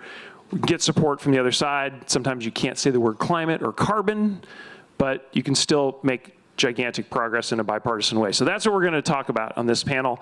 And I'm going to first turn to Harry for a quick introduction about his work and some of the under the radar solutions that he's been working on. So over to you, Harry. Thanks so much. My name's Harry Tannenbaum. I grew up in San Francisco. I'm a surfer. I'm a Gemini. I'm here to tell you not to throw food in the trash can. And the topic of food waste is a really crazy one. So just globally today, these stats mess you up a little bit. Like, we use 1/3 of the Earth's arable land to grow food to feed animals today, which is crazy. Then we grow a bunch of food, and we actually throw away about 1/3 of it. And I don't want my parents to hear this, but I went to school and I paid attention. I learned about climate change, and I generally thought it was kind of an energy thing, but it's also really an agriculture thing. About 1/4 of the planet's emissions are associated with the agricultural sector, and if we're trashing 30–40% of that food, you can get to 10–12% of our emissions being associated with food waste pretty quickly. And it's an upsetting thing because nobody really likes wasting food. But, here in the US, we're no different than the global scale of things, and we throw 40–50 million tons, we bury 40–50 million tons of food in the landfill every year. And this is really bad because when food ends up in a landfill, it doesn't just like break down harmoniously. It actually degrades anaerobically, and you get methane, which is kind of public enemy number one in the fight against climate change. The problem with methane, it hangs out in the atmosphere for not that long, but it heats the atmosphere very, very effectively. Over a 20-year period, methane is around 86 times more potent as a greenhouse gas than CO2. So if we're going to slow down warming, we need to slow down methane. And EPA is actually doing a great job of beating the drum and raising awareness about this. Now, landfills are a big source of methane emissions, and food waste in landfills account for about 60% of those fugitive emissions from landfills. So a big thing that I'm working on is keeping food out of the landfill. And before you say, that's a really noble thing to work on, Harry, and I'm sure you're focused on grocery stores and restaurants and farms, the problem is actually us. 60% of landfilled food comes from households. And the average American throws away about 600 pounds of food a year, which is like $2,000 worth of food per USDA. So this feels like a really important and tractable problem to work on, and I'm excited to chat a little bit more about that. All right, Harry, thank you very much. And let's not forget, Harry's got his mini bioreactor there in the corner. Do you want to quickly describe what you've got over there for us to look at? I'm sure I'm one of many people that brought a mini bioreactor here. Yeah, so part of the way we're working on this is we made a new kind of bin that goes in people's kitchens that makes it really easy to keep food out of the landfill. And I can share a bit more about that. Super. All right, Lauren, over to you. Tell us what's going on in Boise. Well, hi, everybody. Thanks so much for having me. I'm going to talk a little bit about the things that are under the radar, but want to tee it off first with why at the City of Boise we are focused on climate impact and resilience. And as we work to ensure that we are a city for everyone, and where everyone really means everyone, we've got to make sure it's affordable, that it's safe, that it's resilient, and in that there's opportunity for our residents for the years to come. And so climate isn't just energy or food. I mean, climate is impacted by everything that we do, and in turn that impacts the health of our residents, the amount of money they'll have to spend to live in their homes, heat their homes, and cool their homes in the future as our days get hotter, and the opportunity job-wise that they'll have in the future as our world changes in response to climate impacts. And so we've done what every city has done, and we've set goals around, as a city government, being carbon neutral by 2030, 2035, as a city government being fully powered by clean electricity by 2030, and we're going to beat that by about 5 years. And then, of course, having carbon neutral goals and clean electricity goals for our community at large a little bit further on, because we want to take what we learn as a city in transitioning ourselves and then helping our residents and businesses do the same. But that translates into a whole bunch of different kinds of work. So the things I wanted to highlight as being under the radar, and so I'll start with what seems pretty simple, and that is doubling our tree canopy. We got to cool our neighborhoods as our days get hotter, because that helps folks, that are outside stay cooler. It helps residents save money to need less air and power in the summer to cool their homes. And so we're doubling our tree canopy as part of the America Beautiful initiative by 2030. I also want to talk a little bit about electrification. We've built a great partnership with our power company, Idaho Power, actually a company that about 20 years ago I led shareholder initiatives requiring them to price carbon risk into their planning. And so now it's great to work with them in a different way as we're thinking about how we address carbon risk for our communities. Their goal is to be 100% clean electricity, to be powered fully by clean electricity by 2040. So I say we're helping them meet our goal by having 2030 is our goal. And we know we're going to get there because we just created, in partnership with Micron, the PUC, and our power company, a new way to build and purchase power in our state. And so our airport and all of our water renewal facilities will be fully powered by clean electricity as of next September. And that's why we will beat our goal by 5 years. And because we're going to be able to beat our goal and know that municipal buildings, municipal government will be fully powered by clean electricity, we're electrifying our buildings. I wanted our natural gas company to be a partner. I want our city to be a lab. Let's partner on clean heat. Right now, they're not quite ready to do that. So what we're doing is electrifying our buildings. Thanks to ARPA dollars, we electrified 3 last year. There are 3 more on the slate for this year. We are no longer building buildings that are connected to natural gas. They're either connected to our geothermal system if they're downtown, or they're fully electric. So that's another piece of this. And then I want to touch on something that people don't talk a lot about when it comes to climate. I think it's really important, and that is housing and our zoning codes. The affordability crisis in our country has had a huge impact on the climate crisis in our country, because as we've needed more homes and we've been underbuilt and folks have looked for where they can afford, they look for homes in greenfields further and further and further out. That means that they have to pay more to get into the cities for their jobs, so they're paying for gas. That makes it harder for us to reach our goals when we look at vehicle miles traveled. It means that they're building into areas that could be used for ag land or other things to create the food that we need, to protect the open spaces we need to help mitigate climate in the long run. And so we just updated our zoning code. It was an outdated, exclusionary 1960s zoning code, took a market-based approach and said, you know, we got to grow together and grow up as our city changes. That'll impact our health. It'll impact how much it costs to build. It'll have great impact on our long-term resilience with regard to climate, the strength and connection of our communities, the walkability and connections to jobs, parks, police stations, fire stations, what have you. And so I really look at this as something cities need to do. It's often not linked. Investors look at the building community as like one of the largest tranches when it comes to carbon risk and climate impact. For too long, cities haven't. And so we're creating with market-based approaches as well as incentives. So if you do affordable housing and you help us meet our climate goals, you're gonna get more incentives. And we'll address the housing need in our community, help us meet our climate goals, and ultimately create a much more resilient and vibrant neighborhood in Boise.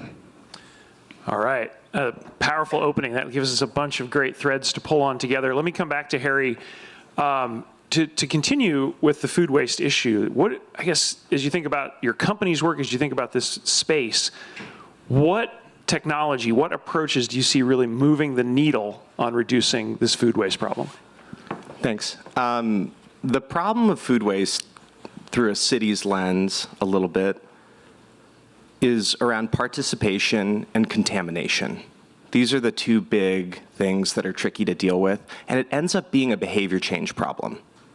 Because we can build infrastructure and trucks to come collect food and do something good with it, but if something different isn't happening in someone's kitchen, it doesn't have a chance to get out to the curb. So what we're building at Mill, it's kind of three parts. First is this new shiny kind of bin that goes in your kitchen. Kind of imagine if people from Apple designed a trash can. And it does kind of look like a big AirPod case, but I promise that wasn't the original spec. And what the bin does is it dehydrates food. Kind of fun fact about food is that it's 80% water. And the water in food is what makes it wet and heavy, but it's also what allows it to rot and become putrescible, which is a good crossword word for anybody out there. When you take the water out of food, it gets really small. So what's cool about that is our bin takes like a month to fill up, even when you're putting food into it every single night after dinner that hasn't been eaten or trimmings off things that you were preparing. And what's neat about pre-processing food with this distributed infrastructure is it makes it actually really easy to manage. And the whole goal around waste prevention is moving from linear movements of materials, which is what we mostly do today. We take food, which is mostly water, we put it in a diesel truck, we drive it pretty far, then we bury it in a hole to create poison. And what you want to move to is circular loops. So when you have this dried material, it becomes easier to manage. And actually, we partner with local farms. We just launched with a farm partner yesterday in Phoenix, Arizona, where uneaten food from the community in Phoenix is going to go back to that farm to amend the soil to grow food to feed the community. But also for areas where we don't have local farm partners, we have a partnership with the US Postal Service. And you can actually put the food from your house that you haven't eaten into a shoebox, and it can ride in a mail truck, not a garbage truck, and get to a higher and better use. That use for us, we recently got FDA approval for it, is using that food as an ingredient in chicken feed. So it's a exciting problem to work on, but it really requires behavior change at the first bit. And that's how we're sort of thinking about building a new system. Yeah, that's good. I appreciate that description. Yeah, I think about like my coffee pods that I stick back in the mail. We're already doing this to some extent. Let's come back to our favorite mayor from Idaho. Any other mayors from Idaho in the room? Actually, how many mayors do we have in the room right now? Couple. I see Lincoln, Nebraska. I see Rochester. The mayors are all in the hallway working. That's right. That's right. Yeah, state legislators, we can just take naps and it's super easy. All right. I thought we had a few more mayors here, but so I wanted to come back to your point about electrification. It sounds like you've done a huge amount of work with Idaho Power and others, because I've always felt like in Denver and other cities, the franchise agreement with the power company is this great opportunity to make things happen. How did that, tell us a little bit more detail about how you worked with Idaho Power? Sure, and that's a great point. What we did was we said to them, look, we are one of your largest customers, and we have goals. And we need your help in meeting these goals, and please work with us as one of your largest customers like you work with any other industrial customer or residential customer. And so what we ended up creating with their partnership, we had to go before our PUC, our Public Utility Commission, and we had some businesses, Meta and Micron, that wanted to do the same, was asking the PUC to allow us to enter into agreements with Idaho Power for the price of electricity moving forward for several years to come, and then Idaho Power would build those solar farms that would provide that electricity that the large customers were looking for. And so there's a lot of work we still need to do with the power company, with the legislature, with the PUC to be able to meet our long-term goals of carbon neutrality, and always that last 10 to 12% is going to be the hardest part, and some of that's going to require additional policy change at the state. But this work that we did with them really is a game changer because it allows our city government to meet our goals and likely exceed them. I also want to point out, the other piece around power as we think about, okay, we're going to, now in some of our city buildings, we're going to be heating our buildings with electricity rather than with natural gas because we're building all electric or we're transitioning to electric. And we're actually seeing the glide path of how that gets paid back being so much faster than we would have expected. So again, more savings for our residents and taxpayers. But we have the largest geothermal system in the United States. It's ground source geothermal, think Yellowstone hot water coming out of the ground. That is what is underneath Boise. And we have 89 buildings downtown right now that are connected to the system. The Veterans Administration is on a system, the state's on a system, and we've expanded our system over to Boise State University, so it has to go under the river.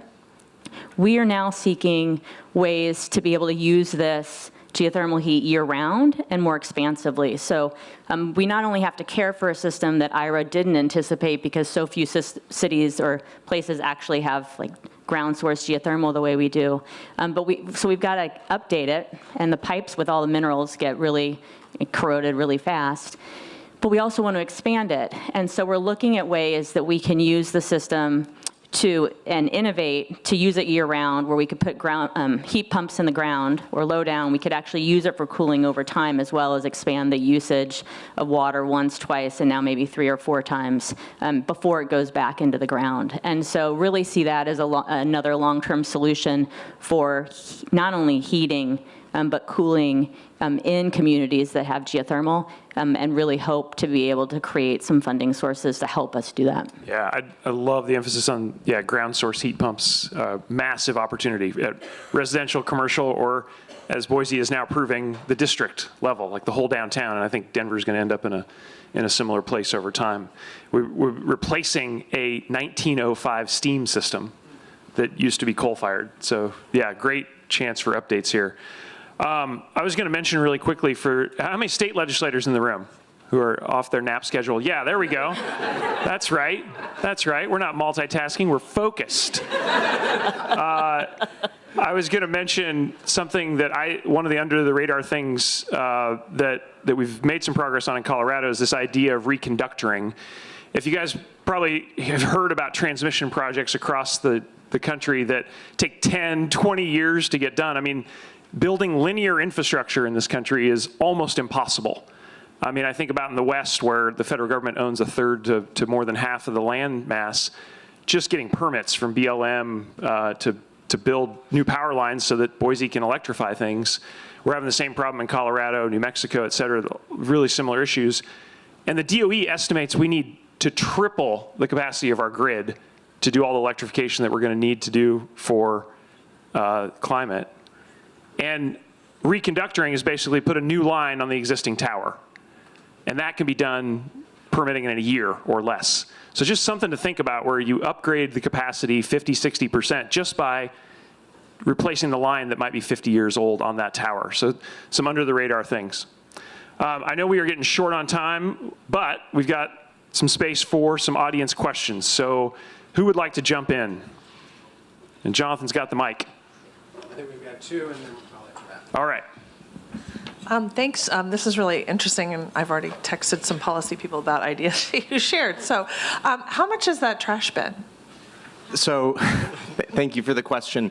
So the full system costs about $1 a day right now, and per household. And I'll just take a half step back on that. That's something that we sell to consumers directly, and we can't sort of keep up with demand. Last night, I introduced myself to someone, and they said, oh, you're like a Silicon Valley person that wants to work with governments.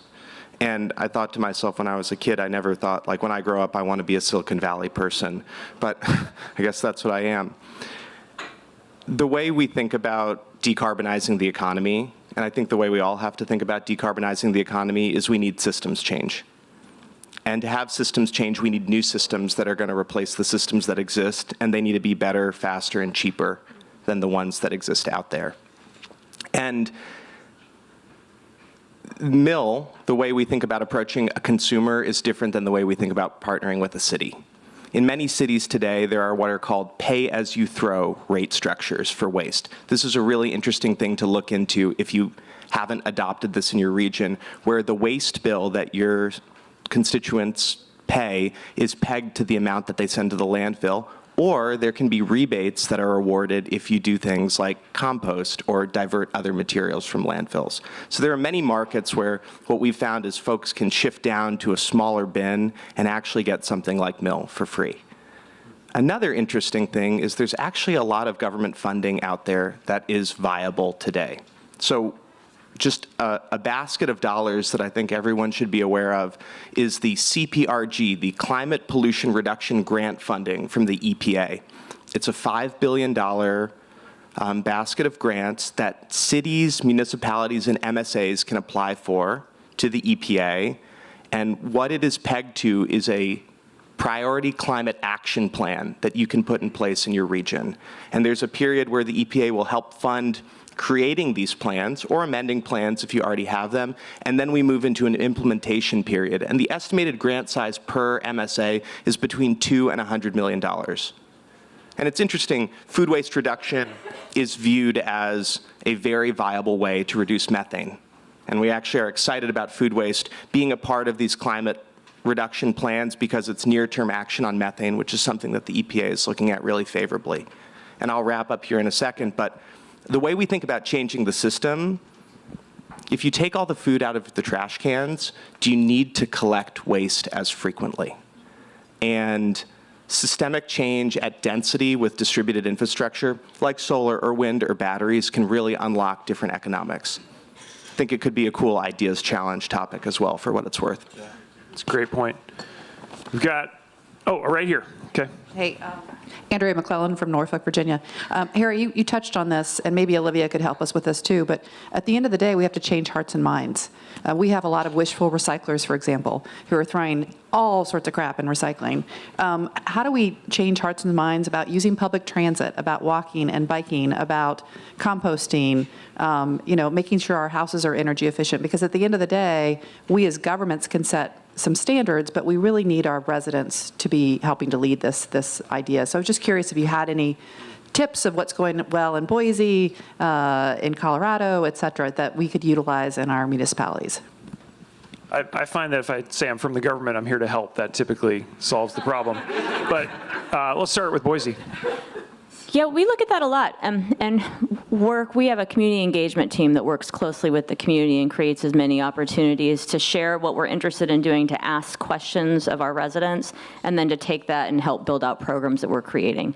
Because so much of addressing climate, addressing the biggest challenges is really about like getting people working alongside you in common cause and then acting in different ways. You got to make it as easy as possible at the end of the day. And then I also think it's important to instill a little bit of responsibility in there too. So we were talking before this about our recycling and composting rates. We're at 97% of our residents. We haven't yet done multifamily, are composting, and I think it's 98 plus that recycle. And we've done that by making it as easy as possible, but also creating this sense of responsibility to each other that we do things, and also letting folks know how much money you save when you do this in the long run. All right, I think we might be able to squeeze in one more. Can we get to Lincoln, which is where I was born? So I'm going to go there.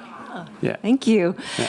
I really appreciate all these under-the-radar ideas. One of them, though, it strikes me as a little less under the radar. And so, Mayor Lauren, can you tell us more about how you developed support for zoning code changes? Because typically those are controversial and very difficult to move at the local level.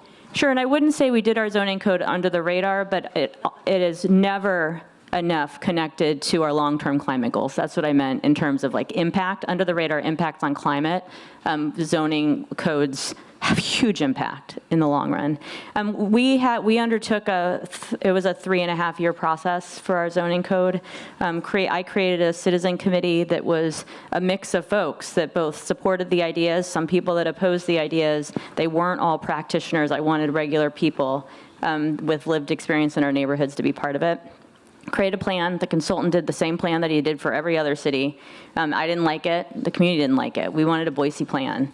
And so had hundreds and hundreds of hours of engagements in libraries, at high schools and parks, and took feedback on it, like with maps, like looked at neighborhoods and what it would mean. Thousands of Boiseans filled out surveys, and we changed it several times because we wanted it to be reflective of our city, illustrative of our values, and ultimately get to what we need to have, which is more housing, closer to jobs, so that we can strengthen our vibrant neighborhoods and folks have opportunity. And in the long run, we'll be more resilient. Our council passed it unanimously after about 4 days of testimony, but I can tell you that in the spring, there was much more pushback to it than ultimately we saw at the hearings. And it was an issue in this last election. Every council member in Boise was up, as well as myself.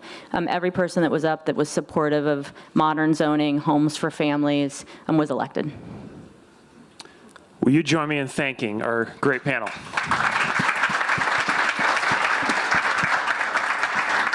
Jonathan, over to you.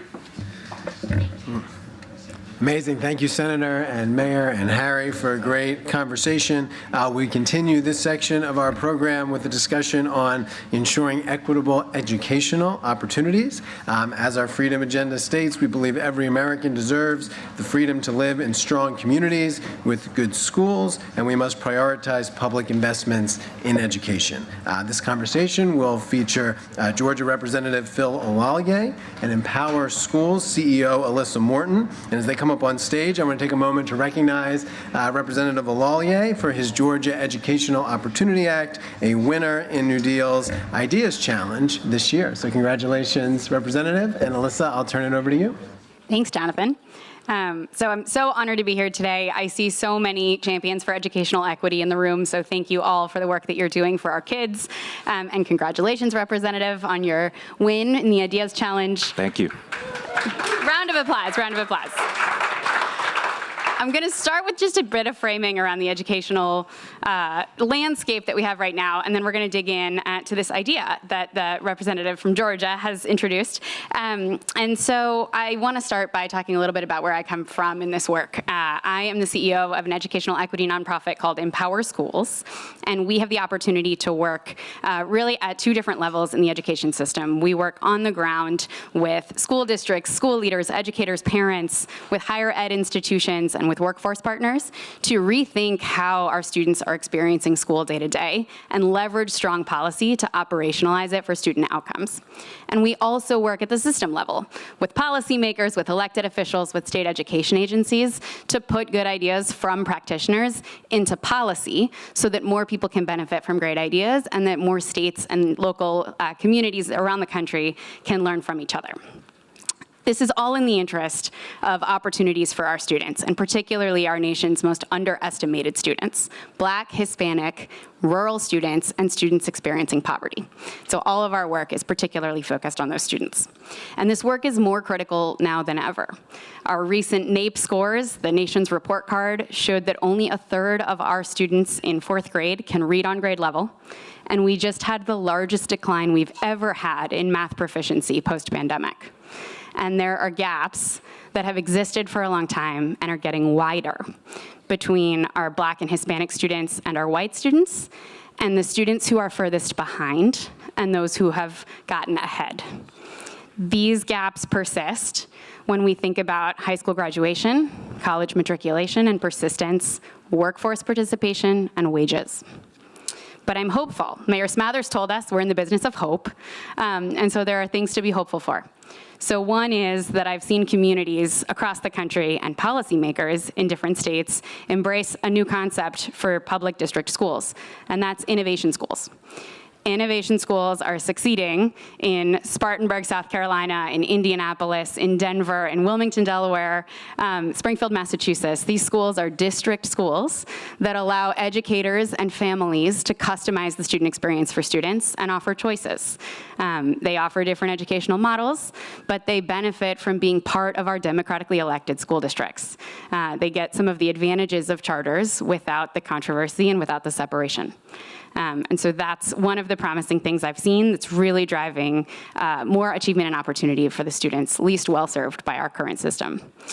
The other promising and hopeful thing I'm seeing is a remixing of high school.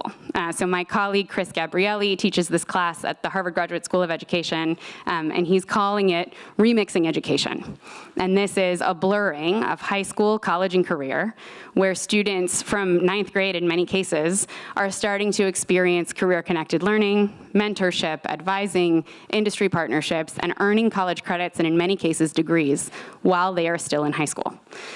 This opportunity has been expanded in state policy. Massachusetts just recently expanded their early college high schools program, and it's also allowed for more equitable distribution of funding. In my home state of Texas, which I know isn't known for its educational equity innovations, there is a college career and military readiness outcomes bonus that pays districts for every student above a threshold who makes it to college, the military enlistment, an associate's degree, or a credential of value. The high school district gets paid when those students achieve a post-secondary credential. And it's twice as high, $10,000, if the student is economically disadvantaged. It's changing the incentives for school districts, and it's changing what they design high schools to be. So those are just a few of the things that make me hopeful. But one of the things that's making me hopeful is the Georgia Educational Opportunity Act. And so I also want to hear from you, Phil, about what does this bill do for Georgians? Well, first off, thank you, Alyssa. Thank you for all of your work, and it's great to finally join the new leaders family. So a little background, my actual day job is running an education nonprofit in Atlanta, Georgia, where I live. And so much of our work exists within that opportunity gap that so many folks have mentioned this morning. And understanding that, unfortunately, levels of opportunity are not the same across the board.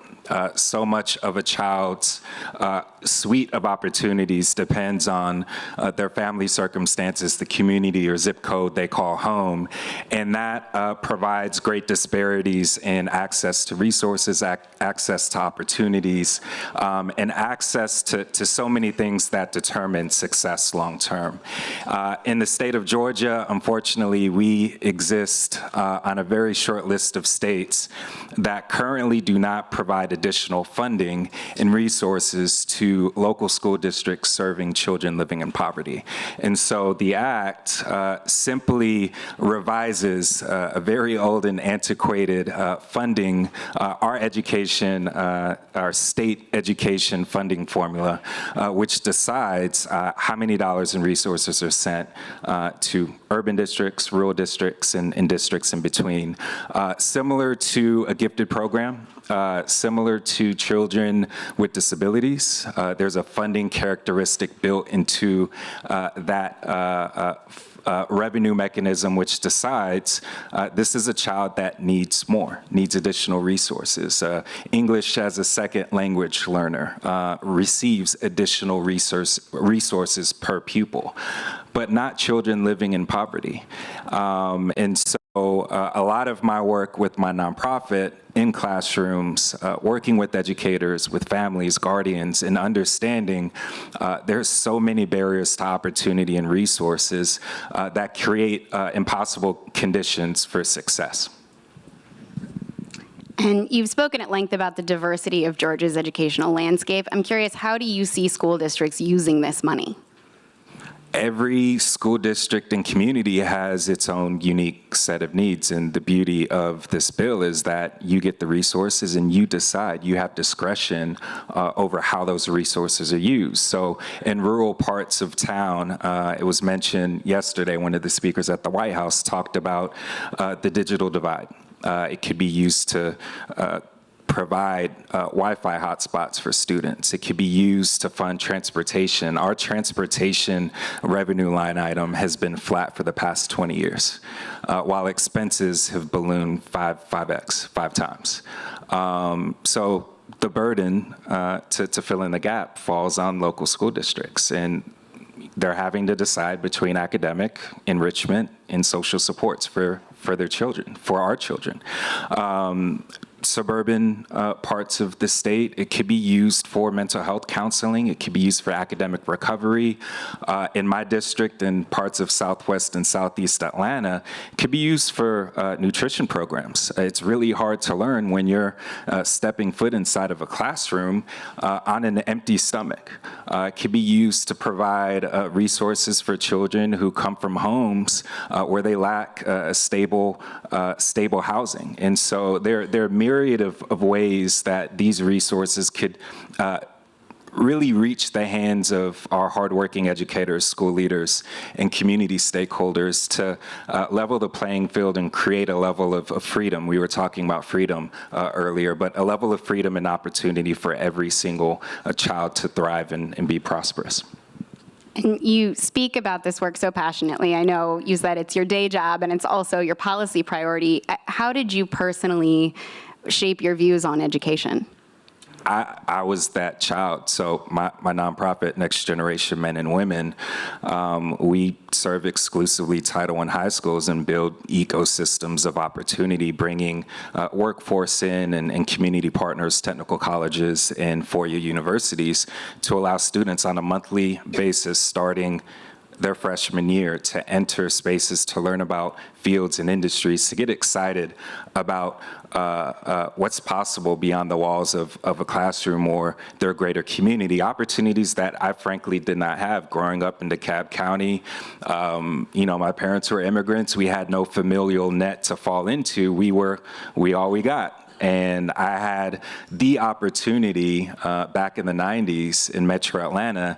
They would select and cherry pick black and brown students who had tested at or above a certain threshold to travel, take two buses, so at a 5:35 a.m. bus, and took a 7 o'clock bus to my school.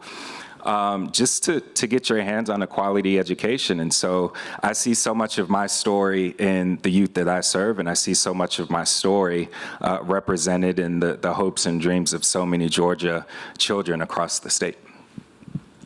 That's great. And I know Next Generation Men and Women now is doing a lot of that work I talked about in combining high school, college, and career. How do students in that program benefit from the services you're providing? And what impact are you having there? I've been with the organization now 6 years, and there's nothing more powerful for a young person. We talked about hope and belief and just the power of hope and belief. There's nothing more powerful for a young person than crafting a vision for the future that's exciting. and just the plentiful possibilities that exist out there. And it's just about connecting the dots and creating bridges for our young people to literally get on buses and travel a few exits up 75, 85 in Georgia, and the world completely changes. And they get to experience fully their community, their home, and all that's there for them. And so when I think about our work and just the power of exposure and creating that vision and creating that confidence that I can do it. I see people who look like me, who come from similar backgrounds, who are successful and who are there to help me. There's no powerful notion, and that's the beloved community. That's what we aim to create and really build a system of support on behalf of young people who need it so much. What advice do you have for other policymakers and elected leaders who are trying to champion these same issues in their own communities? We talked a lot about listening to the hardworking folks doing the work on the ground. I've spent many moments in classrooms during the pandemic, underneath carports. I mean, we literally got out there and just listened to families and educators on what do you need. There's so many solutions. There's so much heart and passion and experience, but there's not much to work with in terms of the tools and resources that they need to fill too many gaps. Georgia has the greatest disparity between low income and higher income students, and I don't think that should be a surprise to anyone. And so listen and understand what's at the heart of what people in the community want. What are some solutions that can bring some progress and change to bear, and just being persistent and shooting your shot. I'm a freshman legislator. I saw a need. The funding mechanism has been around for almost my entire life. I was born in '85. It was created in '86, and it has not been revised since, which is unacceptable. And so myself and other Democrats are fighting the charge, and we're going to continue to push for educational freedom and opportunity for all children, irrespective of their family's income, their circumstances. We believe they have the potential and talent to thrive. That's so helpful. And this morning we heard too, bipartisanship, while rare, is not dead. And I'm curious, do you see opportunities working across the aisle for education? Well, in Georgia, you have no choice. And frankly, I've learned a ton. The bill is bipartisan. I was able to work with a dear friend of mine, the dean of our house, to be a co-sponsor and find ways to improve and enhance the political viability of the bill. Nothing matters more than getting it done and delivering real tangible results and resources to schools and folks on the ground, supporting, loving on, motivating, and developing our most precious resource, our youth.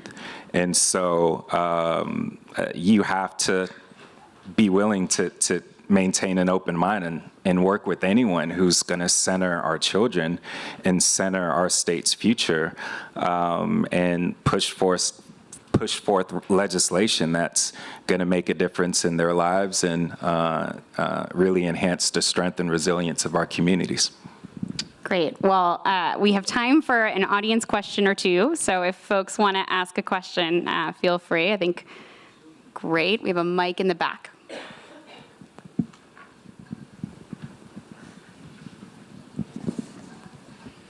Sorry, I don't mean to monopolize the questions, but I was thinking about any ideas you might have about innovations in civic education.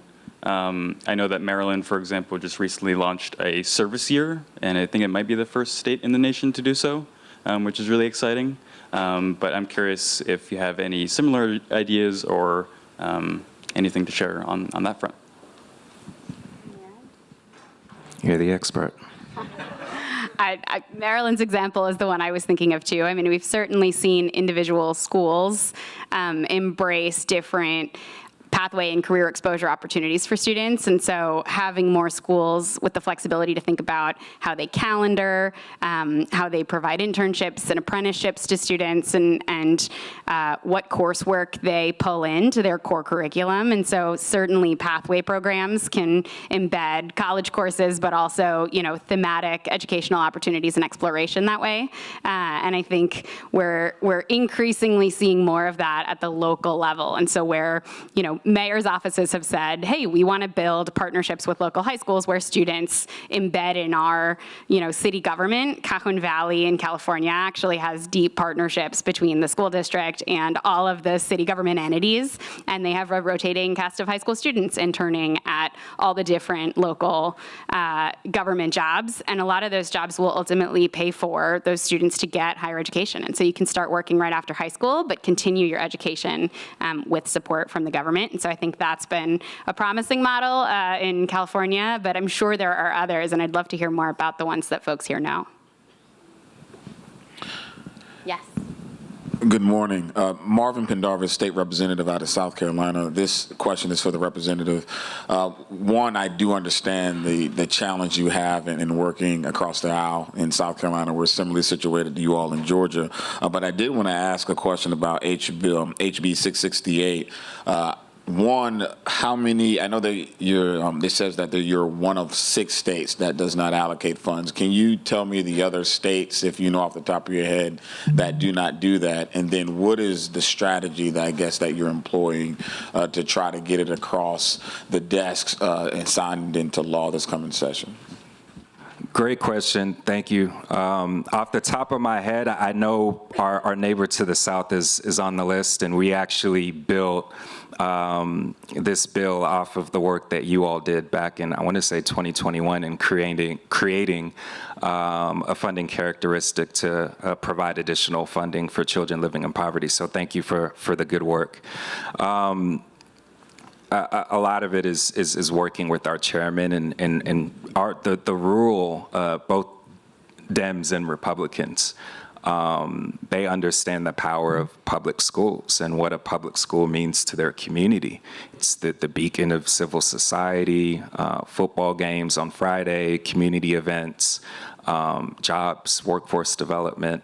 And so they don't have many private school options. I know it was mentioned earlier, this push to privatize education and really defund our public schools at the expense of our children and taxpayers, and to create these islands of despair and really difficult situations where we concentrate our poor and really and make it difficult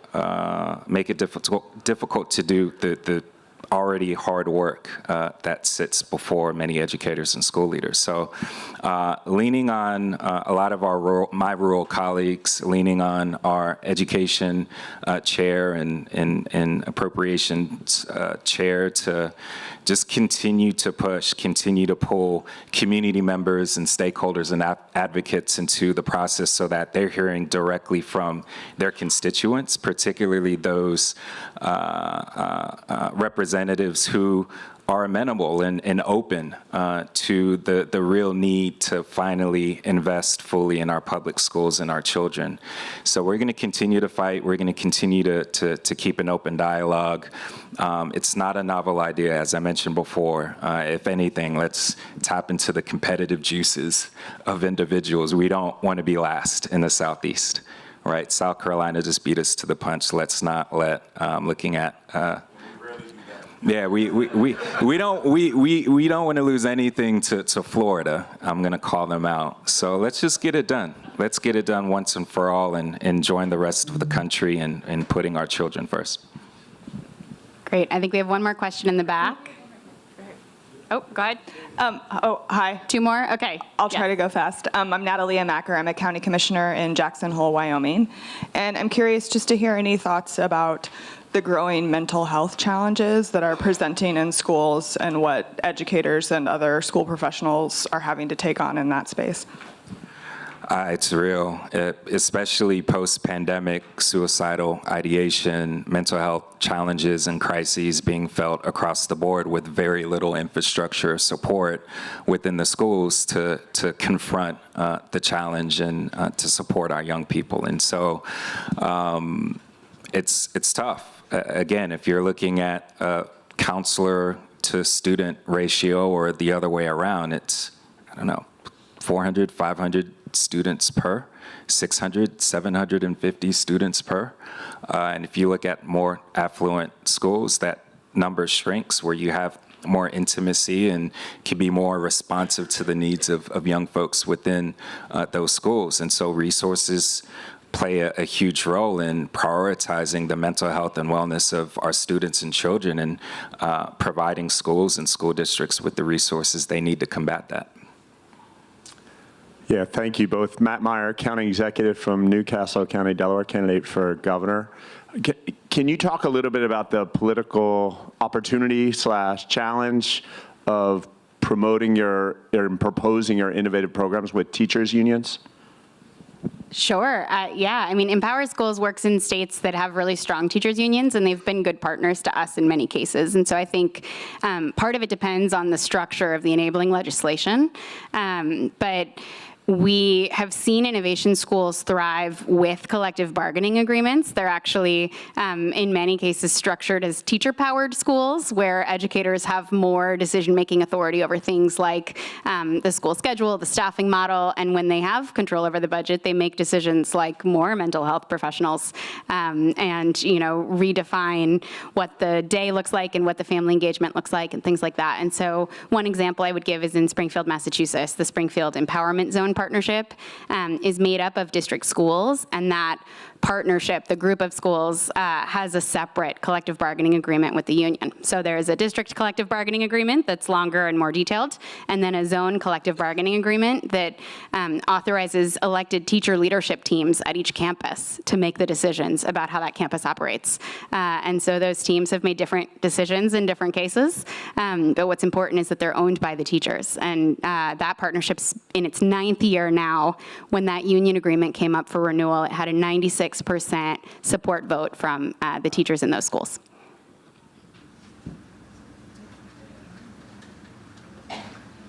All right, well, thank you. Yes, please welcome me in thanking Representative Alale.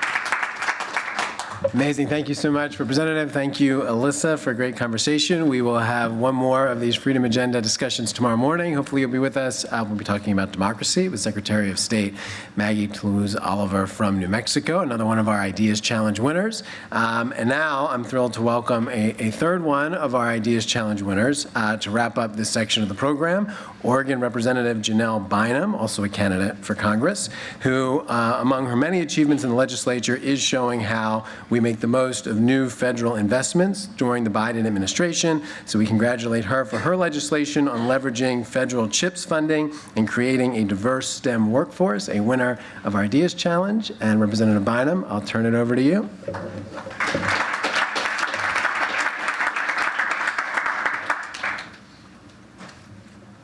Well, good morning, everybody. Good morning. So how many of you have an HBCU in your state?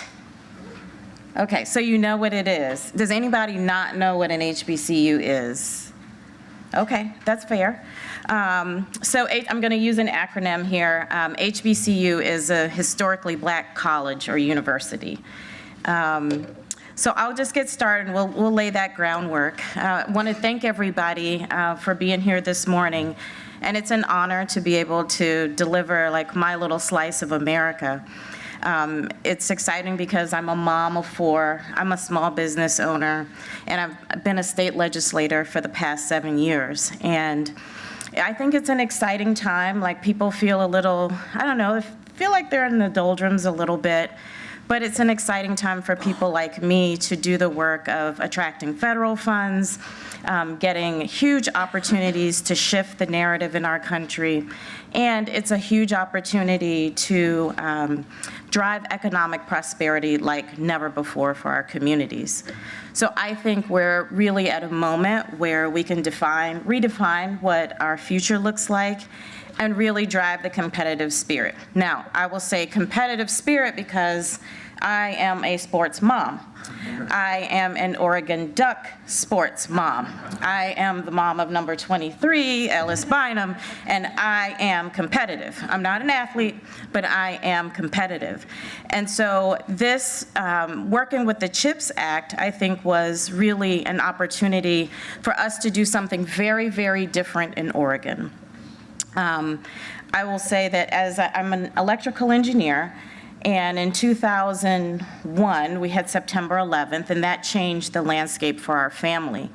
I left GM up in Michigan, and we decided to move to Oregon, which was my husband's family home. And I remember having this conversation with my mom. She's like, "You gonna leave your engineering career to go to Oregon?" I was like, "Yes, Mom. I'm gonna, we're gonna forge this new path. Everything's gonna be okay." But when I got to Oregon, my plan to work in the semiconductor industry was like nixed. It was called the Silicon Forest, but the Silicon Forest had burned up, and all of the jobs were going back to Asia. So I was left, I had an MBA, I had an electrical engineering degree. I was a kid that was bringing everything to the table, but there was no job for me. And that, to me, was the real tragedy. So in looking at the CHIPS opportunity, I said, that is not going to happen to the next generation of our kids. If they're going away, if they're graduating from high school and choose to go away, they're not going to come back home to Oregon with nothing to look forward to. That was the big idea for me. So Oregon, I would say, was naturally positioned for investments from the CHIPS Act. Because we have Intel, we have analog devices, we're pretty big, we carry our own. And so what we did was we put in $200-300 million into investments for, matching funds for companies. But what we also did was 2 grants to 2 smaller organizations that would help our students go to HBCUs and come back home with STEM degrees. And this was particularly important because we know that children of underrepresented communities always get the short end of the stick. It's just consistent. So I felt like we needed to be intentional, not necessarily intentional with set-asides, but intentional about opportunity. And the way I can bring this to life for you is this. So my mother grew up in South Carolina, class of 1970. This is the first time I'm in a room where most of the people aren't in that class. Class of 1970, and she was a valedictorian. She went to a segregated high school. That's not that long ago, y'all. She was a valedictorian, but there was no plan for her to go to college. There was no plan for her to do anything. There was nothing waiting for her in Horry County, South Carolina. And I thought, this is where I think being a lawmaker is really important. How do you bridge talent with opportunity? Whether it's an underrepresented minority, whether it's a kid, from rural America, or it's a kid that's just in poverty. There is so much talent in this country that is underutilized. How do we bridge talent with opportunity? So I will say that when we were debating, we had a whole semiconductor committee set up. I think the legislators will appreciate that when you're designing legislation, you actually need to design the infrastructure to pass the legislation. So we did a joint committee. And as we were discussing, how we were going to do incentives and how much we were going to do, I brought up the fact that I wanted to make sure that HBCUs were a part of our legislation. And some of my colleagues who were not as familiar were like, well, we don't want to do this, and we don't want to set aside this. And I said, well, let me just explain something to you.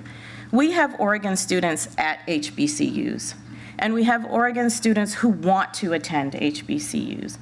But if you look at a map, Oregon is a long way from Texas, Alabama, Pennsylvania, South Carolina, Georgia, where most of them are concentrated. And what I have found, because I have the 2 college-age kids, I found that kids want to go, but they don't know how to get there, and they don't know how to stay there. So it's not just enough to send kids to school. We have to graduate them. So we put in about $3 million to 2 cohorts called Building Blocks to Success and Self-Enhancement, Inc. And we've already seen the benefits. They've already started taking tours. They haven't even gotten the money yet, but they're preparing to get this money and continuing the work that they're doing to build STEM students. We also attended a tour with them going to Analog Devices, and these kids were sharp. Now, the only thing that was really tough about the visit to Analog Devices, because we were going like around the clean rooms, and they really wanted to put on the bunny suits. We had to delay that. But we walked past the building trades, and I was like, hey, how y'all doing? And they were like, yeah, make sure you tell these kids we're putting rubber cement on a pipe for $130K a year. I was like, oh, okay, all right. So, even then, there's still opportunities in STEM, even without a college degree, and I think that that was so important. Just to close, I will say that the onus is really on us as leaders to provide economic empowerment for the next generation, and it's going to require us to think outside of the box. It's going to require us to disrupt some of the normal things that we have in our state legislatures. I put this at the bottom of my speech, but I'm just going to say, if you have an HBCU in your state, you should be funding them for infrastructure, whether that's their dorms, whether that's their Wi-Fi and connectivity, whether it's scholarships, or whether it's partnerships, for instance, with places like the University of Oregon or Oregon State University, so that kids can get their master's degrees, or they can get higher education, or they can spend a semester abroad. We need these connected people. We need these people who are used to working in diverse environments in order to power our nation's economy, in order to protect our national security, and in order to provide something for kids to look forward to. You just heard the last presentation. If our kids don't have anything to look forward to, I don't know why we're working. I personally want my kids to live down the street from me. They're not going to do it. But Thanksgiving is going to be so lit when they can all come home. That, to me, is the essence of the work that we're doing. That is what really powers my advocacy for STEM. I will say, just from an economic standpoint, I pulled a piece of data from the UNCF, and it reads this. These students, meaning STEM students, have an advantage long past graduation. A whopping 25% of African-American graduates with STEM degrees come from HBCUs.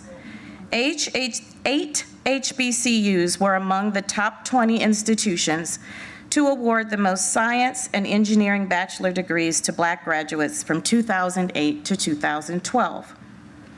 An HBCU graduate can expect to earn an additional $927,000 in their lifetime, which is 56% more than they could expect to earn without their HBCU degrees or certificates.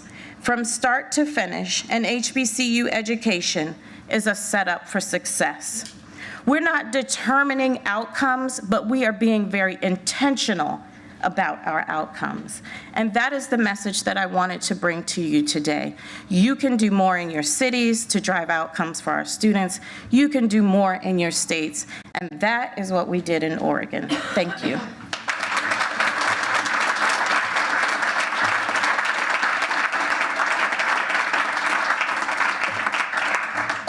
Thank you, Representative Bynum, and thank you all for your attention and engagement during this morning's program. Before we break for lunch, a couple of notes about the next part of our program, which are going to be our breakout sessions. Those will start at 1:15, and for those that are participating in our education and food insecurity sessions, those are going to be upstairs, so you'll come out these doors, go out to the lobby,